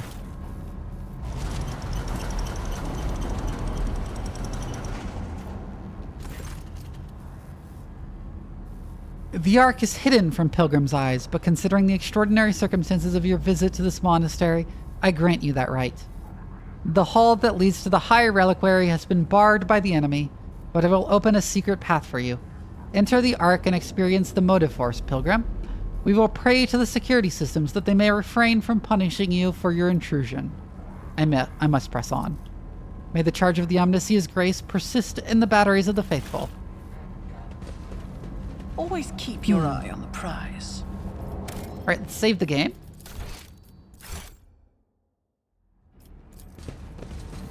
Wanna take a drink?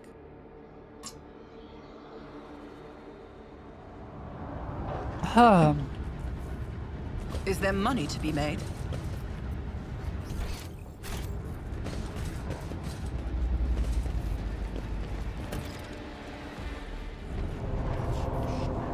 Deal with Aurora.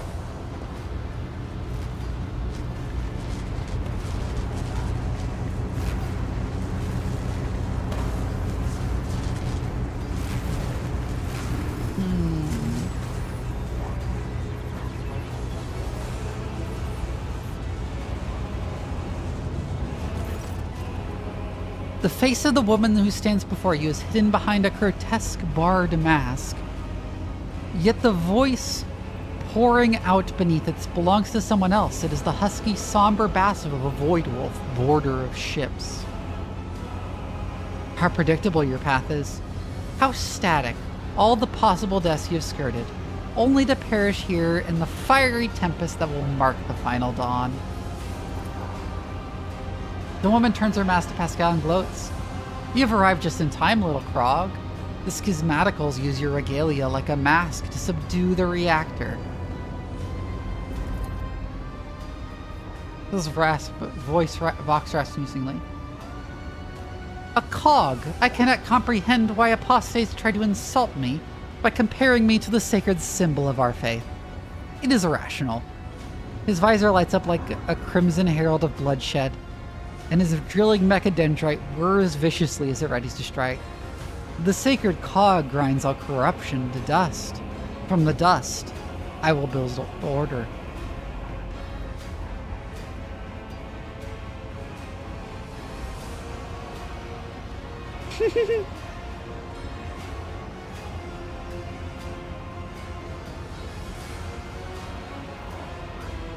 Pascal announced my arrival.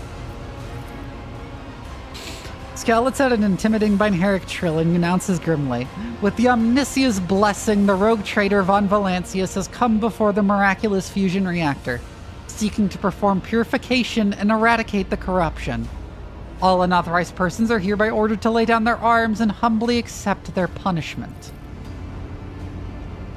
Humility is the lot of the meek. I am a harbinger of great changes, and visions of the great cataclysms to come have incinerated what humility I had in my heart." The woman's voice breaks and shifts to a different pitch and timbre, a martyr's voice, young, fervent, and in pain. "Time has all but run out. I can hear the fist of the future knocking on the door of the present. Choose quickly what you want to be when it walks in. A blind slave to what is gone, a faithful servant to what is to come, or a corpse."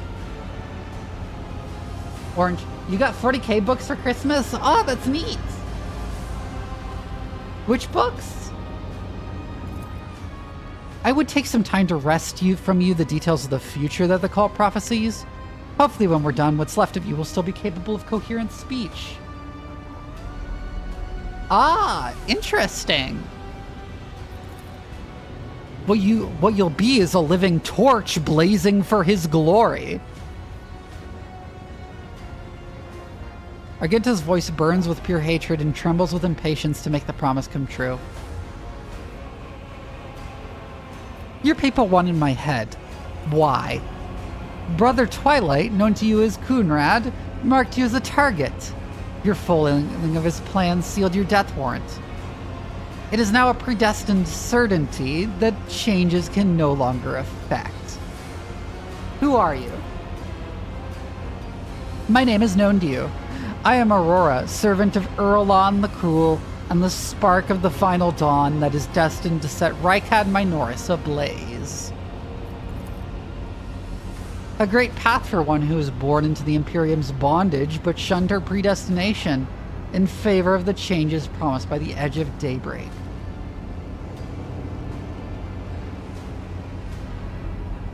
Whose servant are you? Is Erlon a demon or just another heretic? Your flippancy is so amusing. Why, you have no inkling of the chasm that separates us. He is a prophet who foresaw our impending doom, and who graciously bestowed upon us the right to choose a different path. He is a shard of ancient wisdom from a time before we were slaves to our bitter predestination. Dark Angels, Word Bearers, and Thousand Suns Omnibus, and False Gods. Ah, interesting. I don't remember those, so. Rogue Trader, I can't wait to close this creature's mouth. So what is this final dawn? It is all your followers ever talk about. Salvation from a death whose name is yet unknown, but whose approach is sensed by many. Soon it will claim every member of the Coronis Expanse. Do you think anyone will come to our aid when cataclysms shake our homes and planet-wide genocides are unleashed? Will the Emperor help? Or the Idol of Iron they call the Omnisia? No, we will die alone and abandoned. Only one deity is promising salvation. The Edge of Daybreak. Mercy and salvation will come to all who believe in him and purify their souls in the light of the final dawn. What servitude are you talking about? What predestination? Everyone born in the Imperium has a predestination. The soldier, the commoner, the administratum official, the technomat, the void rat. All are consigned to serving the Golden Throne and then dying a grim death for its glory. The Imperium never thinks twice about treating people as exploitable and expendable. After all, they are the most easily replenished of all resources. Even your path is predestined, rogue traitor. You will inevitably perish on your quest to expand humanity's domain, and your end will be particularly grim and ghastly. The fruits of your efforts will be enjoyed by others, the eternal aristocrats who dwell on Mars, Terra, and other safe worlds. They insist it is the natural order of things, but that is a lie. It is an order that benefits them. The Edge of Daybreak, is that your unholy patron? Our teacher, our savior, our merciful God born in the Immaterium out of the woes of those who's laboring under a legacy of ignorance and servitude. And he remembers you, Vivian von Valencius. The silly savior fantasy you have been acting out amuses the true master of those people's fates. Why are you blinding people? Do you think they are blind? They see far more than you do. Through reflections and mirrors blessed by the energies of the immaterium, the edge of daybreak reveals to them visions of true existence and gives them glimpses of what is to come. The eyes lie. Erstwhile masters have taught them to see only what is consistent with the lies they tell. The gift we give is that of true sight. Min takes a glass prism out of the folds of her clothes and looks at it through it with a mocking chuckle. The prism's bluish-pink sheen imprints itself on your retinas as though it is burned into them. Guess what I see when I look at you? In that case, you should consider losing the eyes too, sister, because your visions are all wrong. My whispers are telling me something completely different about who dies here and now. I won't spoil the surprise, so let's just say it will come as quite a shock to you, Adira grins maliciously. I think that is enough heretical talk. Conversations about truth will always frighten your ignorant minds. Enough. I will rid Rykad Minoris of your tyranny. Execute them in the name of the Edge of Daybreak! The Electropriests rip their hands off the command panels, rendering their flesh on the stakes that pierce them. As their schismatical controlled bodies are imbued with the motive force's radiance, all the unfortunates can do is scream in horror and plead for a swift death. Aurora begins muttering an unholy litany in broken Gothic. You cannot make out her blasphemous words, but the name of the heretic keeps repeating. The Edge of Daybreak digs into your hearing, like a blade into defenseless flesh. Its sound is almost physically painful. It spawns strange and impossible phantoms in your mind. However, you manage to muster your strength and banish it from your mind.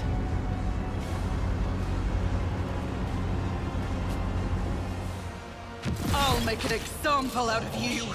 Show them no mercy. Alright. Oh crap, that is a lot of dudes. At least Argenta gets to go first.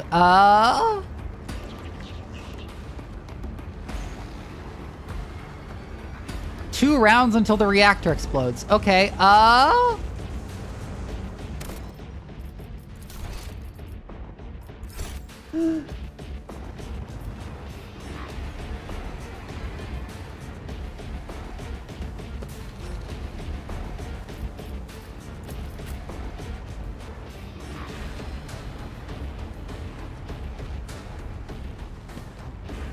let's put Heinrichs over there and Abelard over here.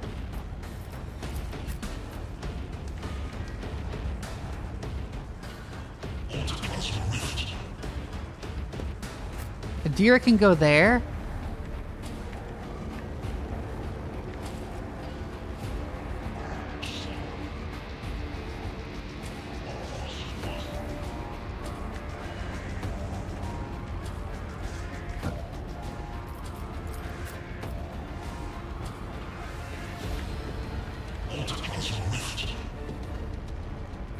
Pascal will go there. Where do I go? Where do I go? Where do I go? Where do I go?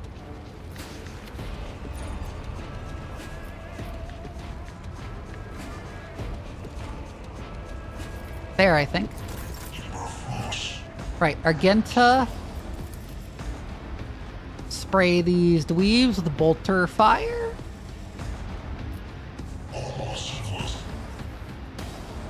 Yeah, this is the best angle. This is the best angle she can get. As the Emperor commands, I act. Strike is a prayer. Ooh, that was good. I'll do Okay, it. run and gun just so you can fire again.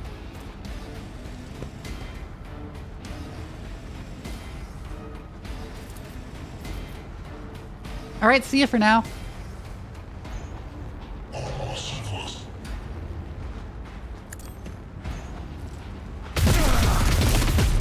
Oh, she got 3 kills. Okay, Okay, Furious Societal.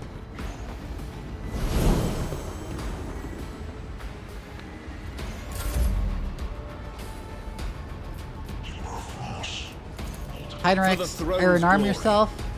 I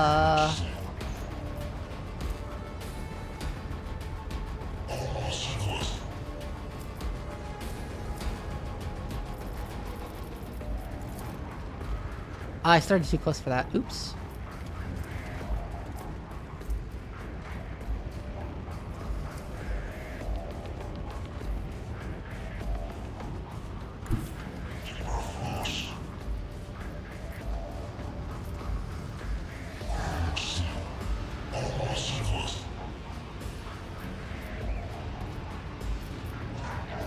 Move there and strike the Electro Priest.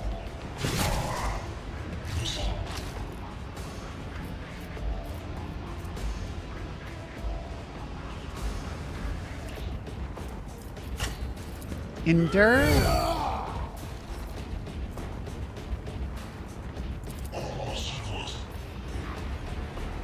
And Word of the Emperor.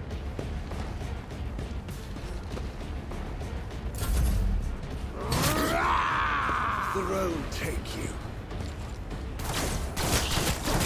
Mocking me.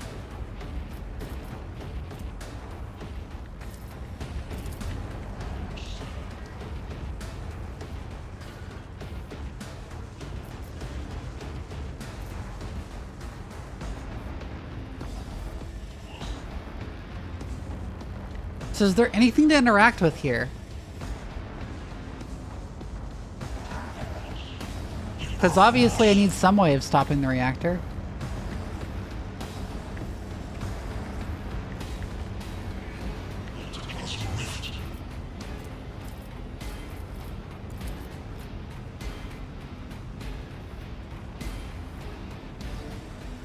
She can clear out a bunch of them with that. What an unfortunate turn of fate.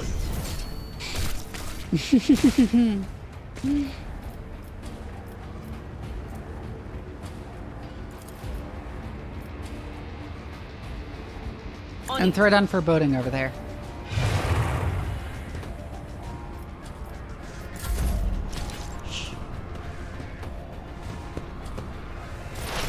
High momentum.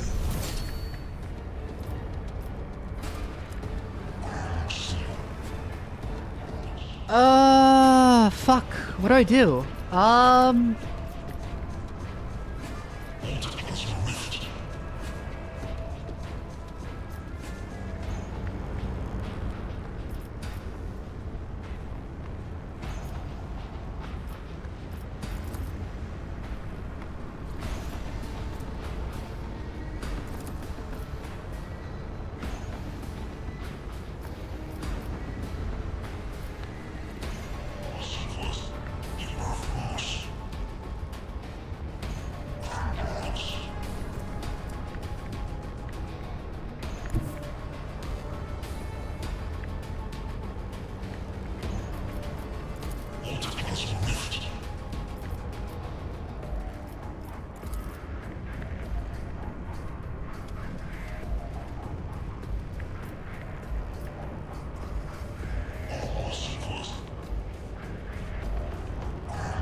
Who?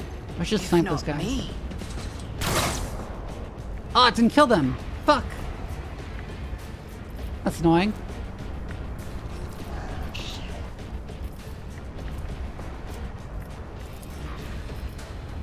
It's as good as done.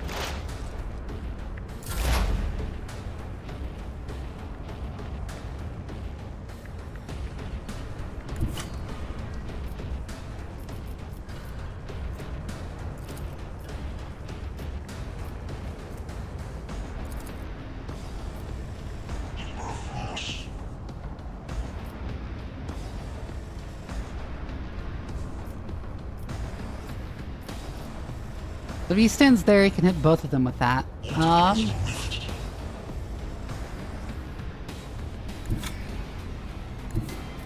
Actually, this would be a better place to stand, I think.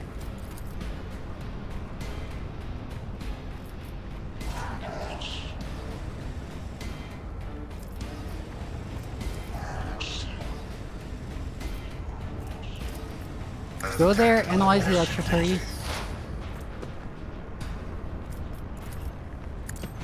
Expose weakness so he can't dodge.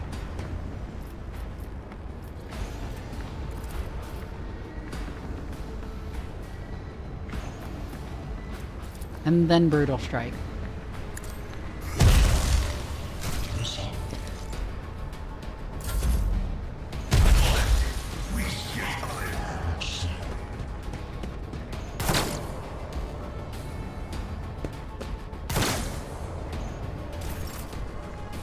So many freaking enemies.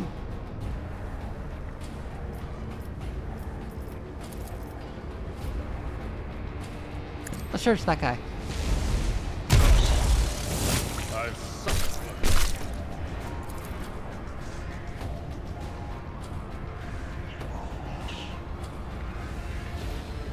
And there's a substantial chance that kills that guy. Yep. Ender.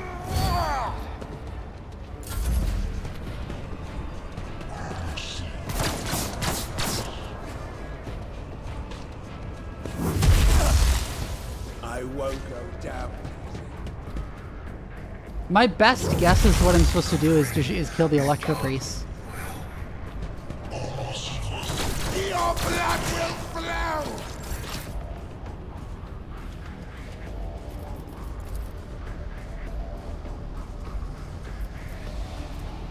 As the Emperor Controlled commands, I shot? act. Doubt is for the weak. And burst fire on the Electro Priest. This is why I was chosen. I'll do it. Revel in Slaughter. That's the end of her turn.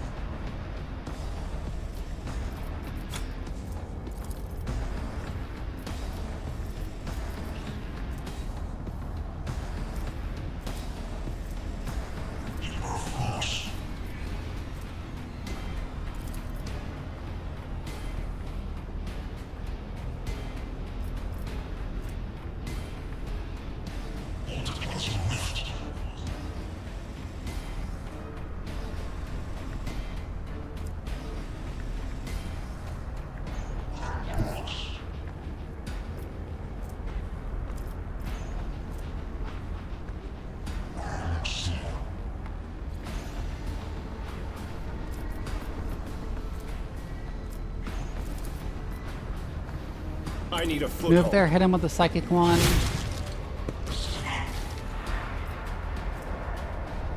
Let's see. Endure.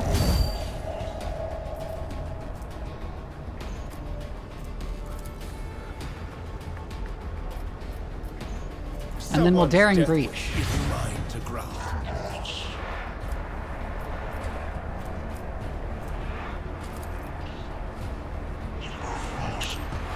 Be gone. That increased the number of rounds until the reactor explodes. Okay, so I'm right. So I was right about that. It is...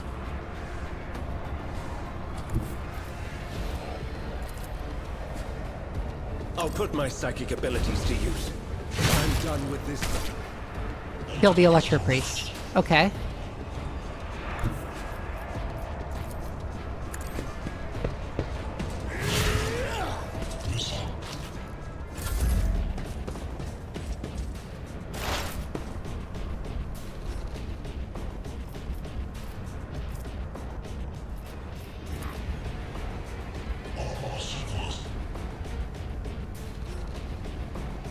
Let's explode his brain.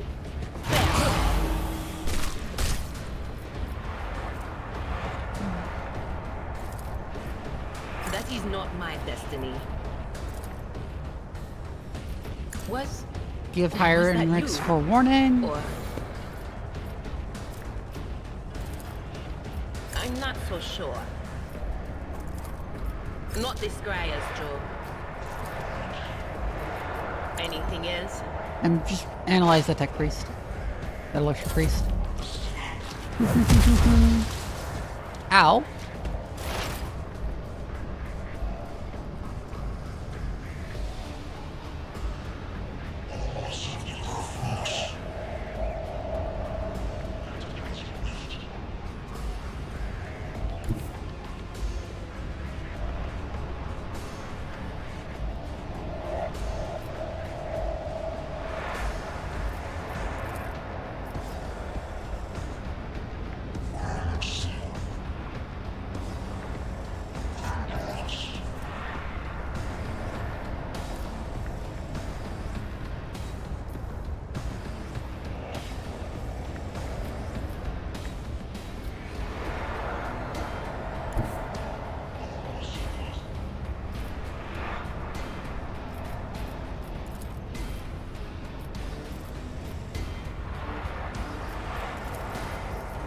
Don't let Go there, analyze the the electro priest.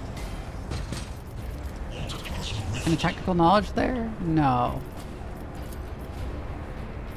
I'll see Then to it just personally. surefire plan. On it. Precise attack. And dead shot on the I'll electro make it priest. happen.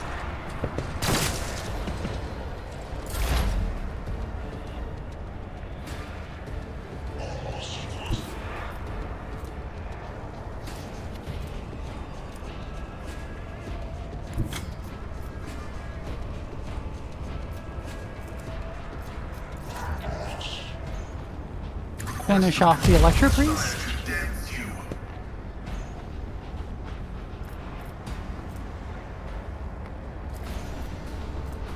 Machine Spirit Communion.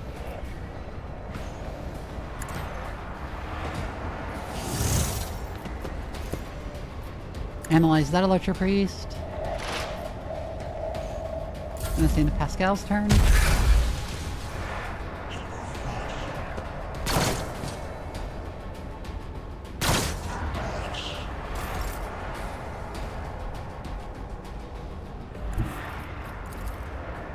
Tried and tested Have tactics Abelard are the charge best. the electro priest. He got parried. Fuck.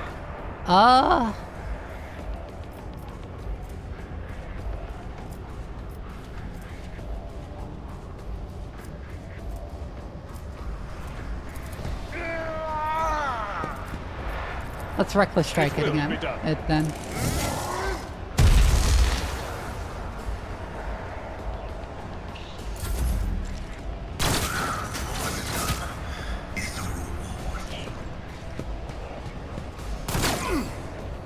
Vengeance will be swift. Focus.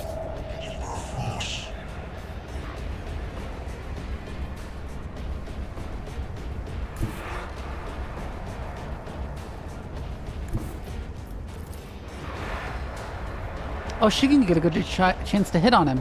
Okay, I'm gonna go there and I'm gonna controlled shot.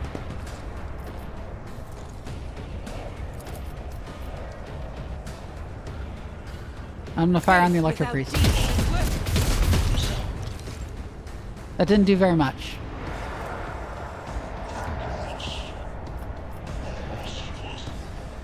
I'll do it. I can, however, run and gun.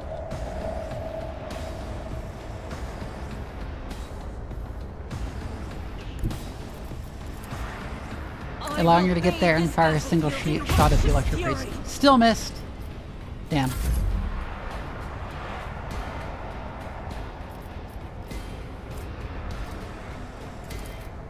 Invigorate himself. Endure on himself again.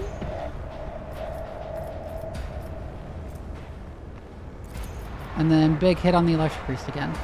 But of course. High momentum.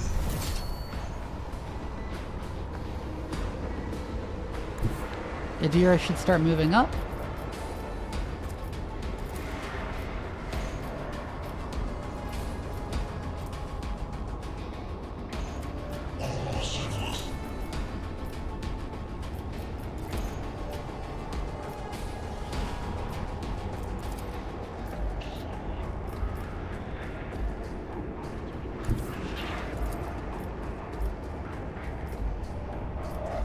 No can do.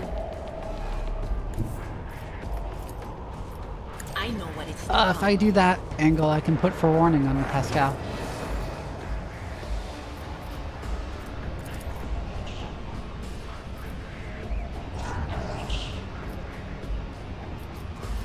And there's really nothing else for her to do.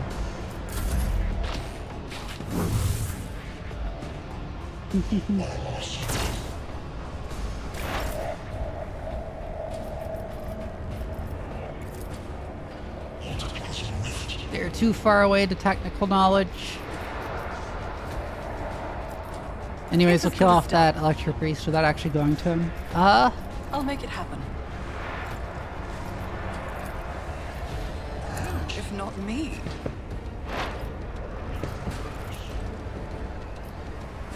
I'll make it happen. You never stood a chance. Right, that Electro Priest is dead. Pascal's turn. Move up and kill the Electro Priest. Activate calculated fury algorithm.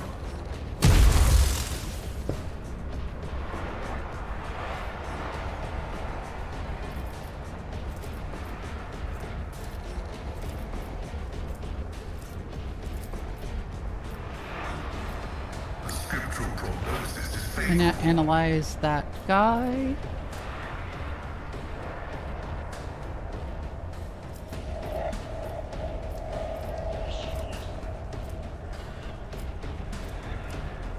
There's nothing else for him to do.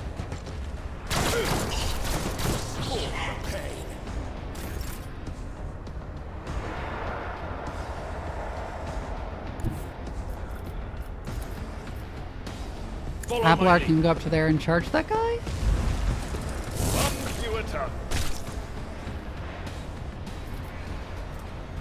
This seems like actually a really good time to use Daring Breach. I'm gonna fire my pistol before I do that, though. At your beck and for Fon Valencia.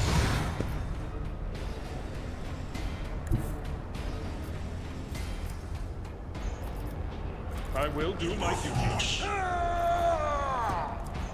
Okay, Reckless Strike and Cleave. Indeed. Ooh! Got them all, pretty much. And Endure.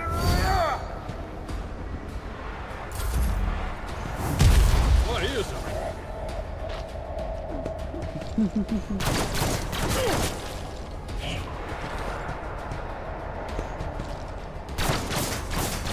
I've suffered worse.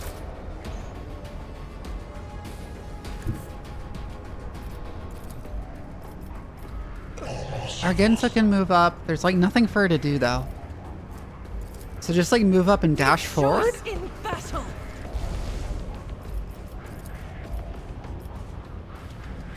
Maybe she can hit no, she can't hit anyone.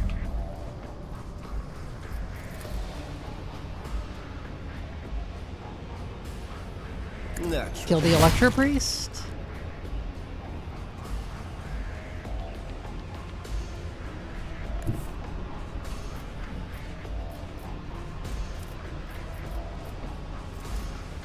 Everyone, step aside. Run up there and endure.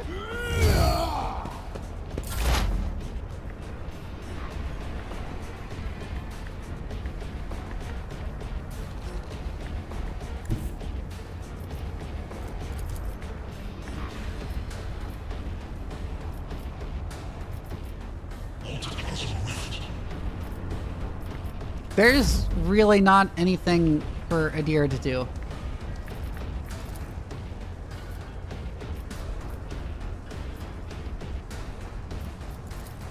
As for me, I just snipe that guy. Another enemy down. I refuse. Yeah, and they're out of analysis range, so.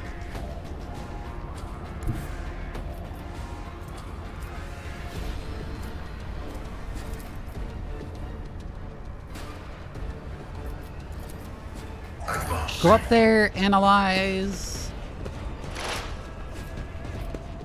Precise attack.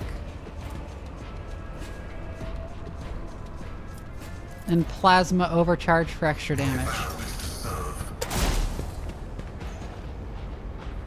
Missed. Okay. That friendly fire! Abelard, my boy! Do it! Go back and call. Get him! It will be done. Yeah!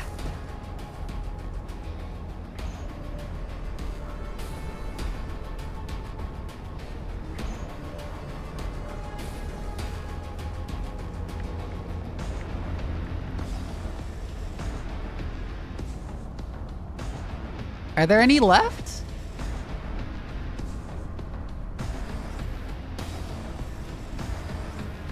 Well, the random enemies are there left, but not any, like, tech priests left.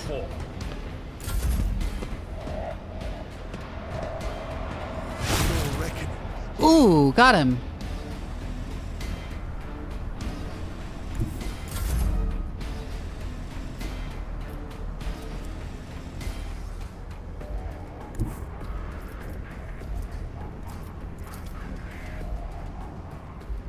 Get me a target. Get him? Yep.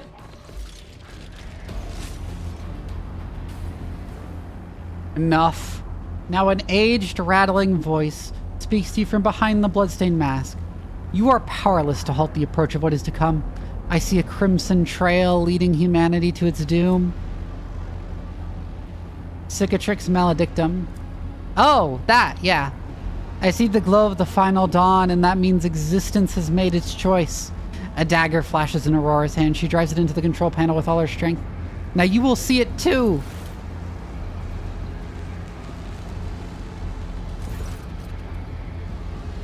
A blinding voltaic arc bursts forth from the broken control panel and strikes at Aurora's uncanny mask. Its metal heats up. Smoke billows through the bars. With a howl, the cultist collapses.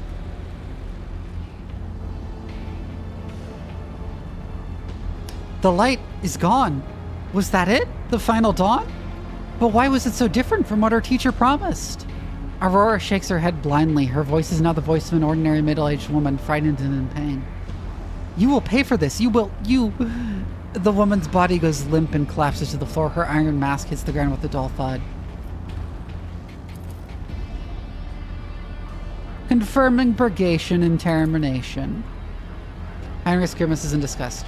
The heretic took her secrets with her. Pity. I said it would come as a shock to her, didn't I? Her eyes literally sparked with astonishment. A dear smug grin gives way to an expression of concern. That said, my friends from behind the door won't calm down. They keep sneering and guffawing as if the joke's on us and not on her.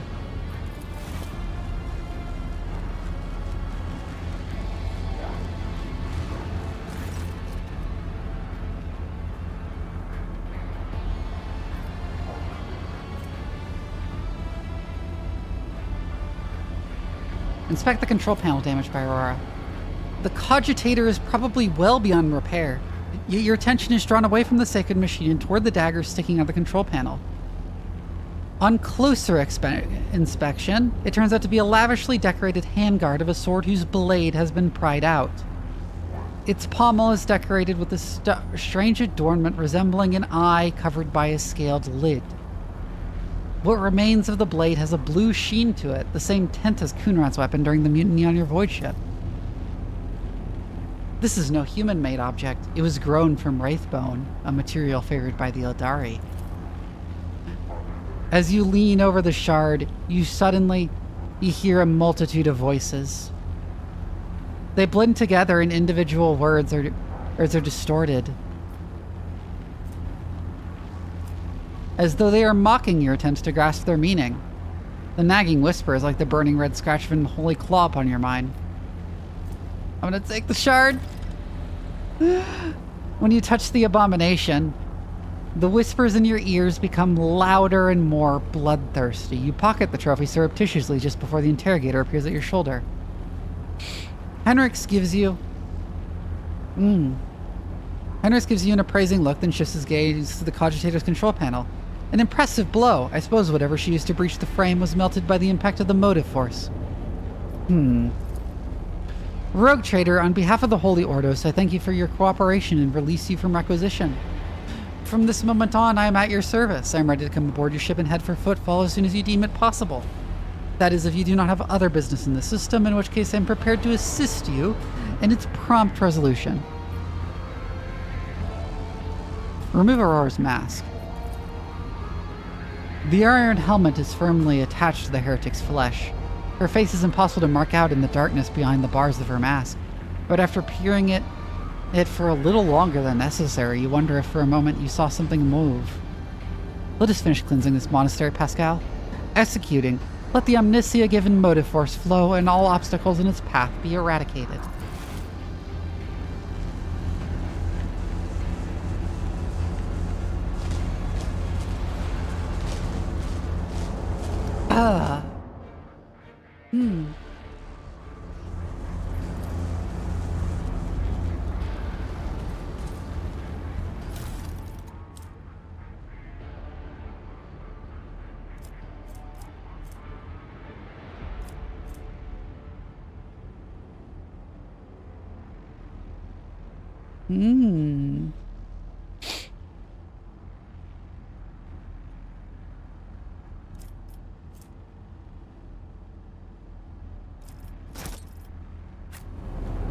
Rise to the top, or get left in the dust.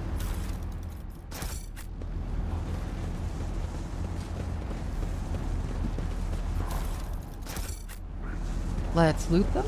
I always have a backup plan.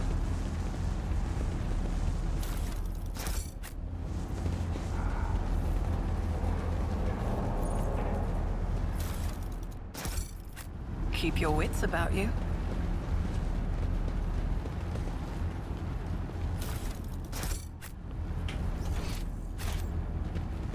And now we can leave.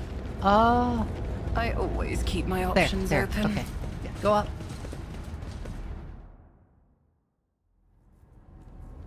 Oh, look at all the electropries. The hollowed electrodynamic Cenobium greets its savior. Always keep your eye on the prize.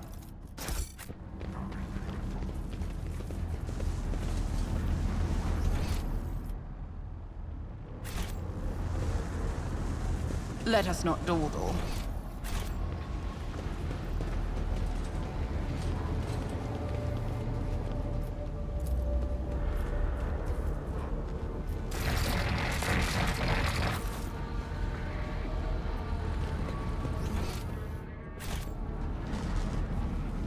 I always have a backup plan. Anyways, let's head out. Back to the ship.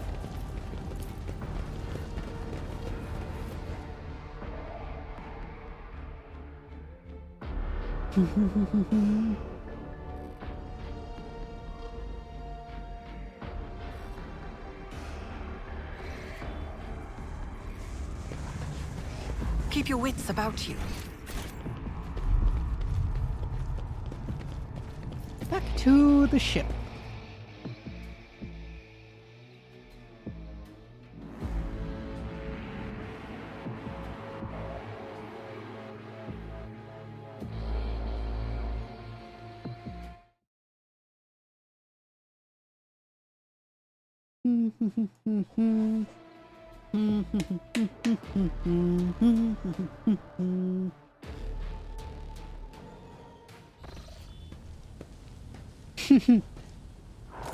Rogue Trader.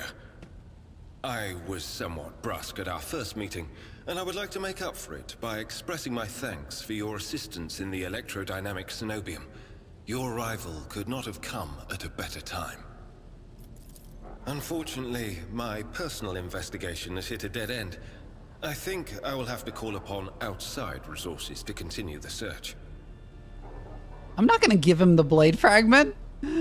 That is a shame. My missions do not always end in success. Unfortunately. There is one more thing. The Lord Inquisitor gave me this item some time ago. He must have thought it likely that I would find myself aboard this vessel sooner than he. I was instructed to deliver this device to Lady Theodora, However, given recent events, I believe I ought to present it to you. This is an elucidator, a sacred machine capable of translating the languages of remote and lost worlds into Low Gothic. It can even process Xenos languages to a certain degree. Not without infelicities, but possibly well. Be honest, Calyx. Is this some kind of tracking device? Certainly not. The elucidator is such a rare and complex creation of the Omnicia that neither I nor any of my colleagues would dream of compromising its integrity. If you wish, have your tech priests confirm that there are no listening devices inside. Heinrichs cuts you a glance, one which he suddenly realizes charged with a strange, almost personal interest, before deferentially averting his gaze. Apologies in advance if I unknowingly violate the protocol for conversing with someone of your elevated status.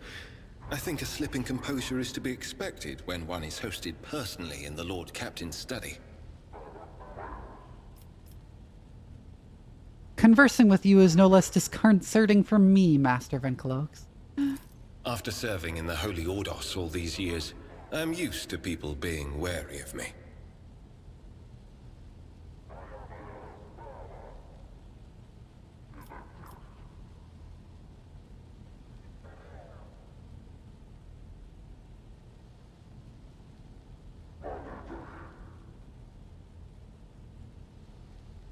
One cannot blame the Imperium citizens for fearing the Inquisition.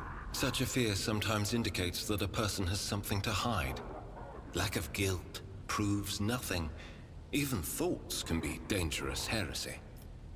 Yeah, of course.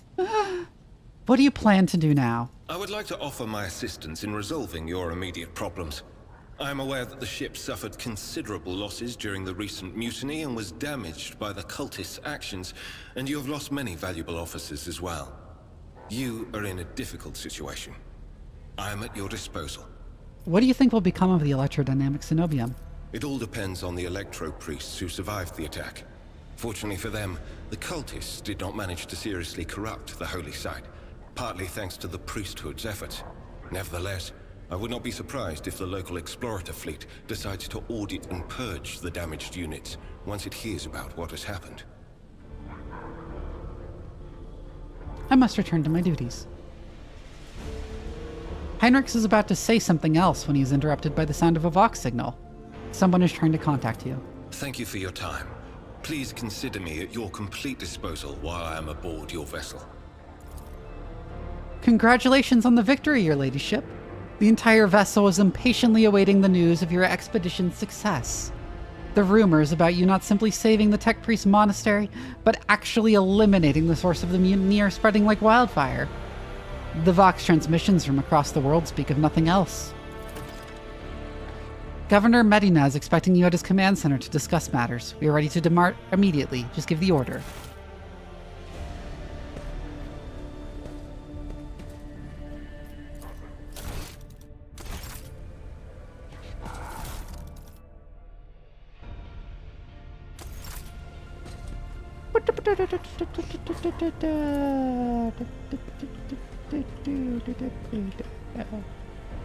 I don't know what sounds I'm making.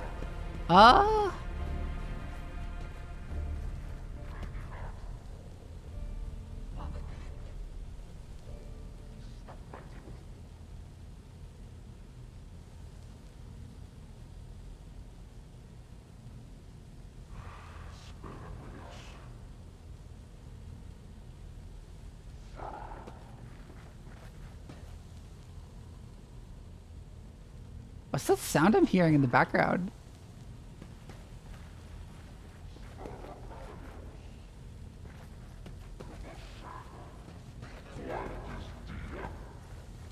Where is that coming from?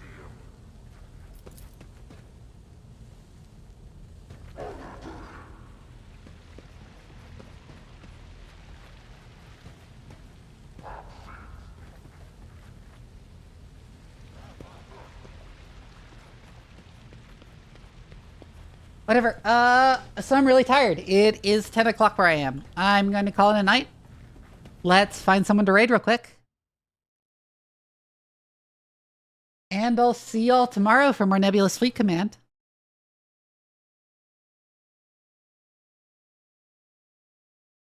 Right, let's raid Nako.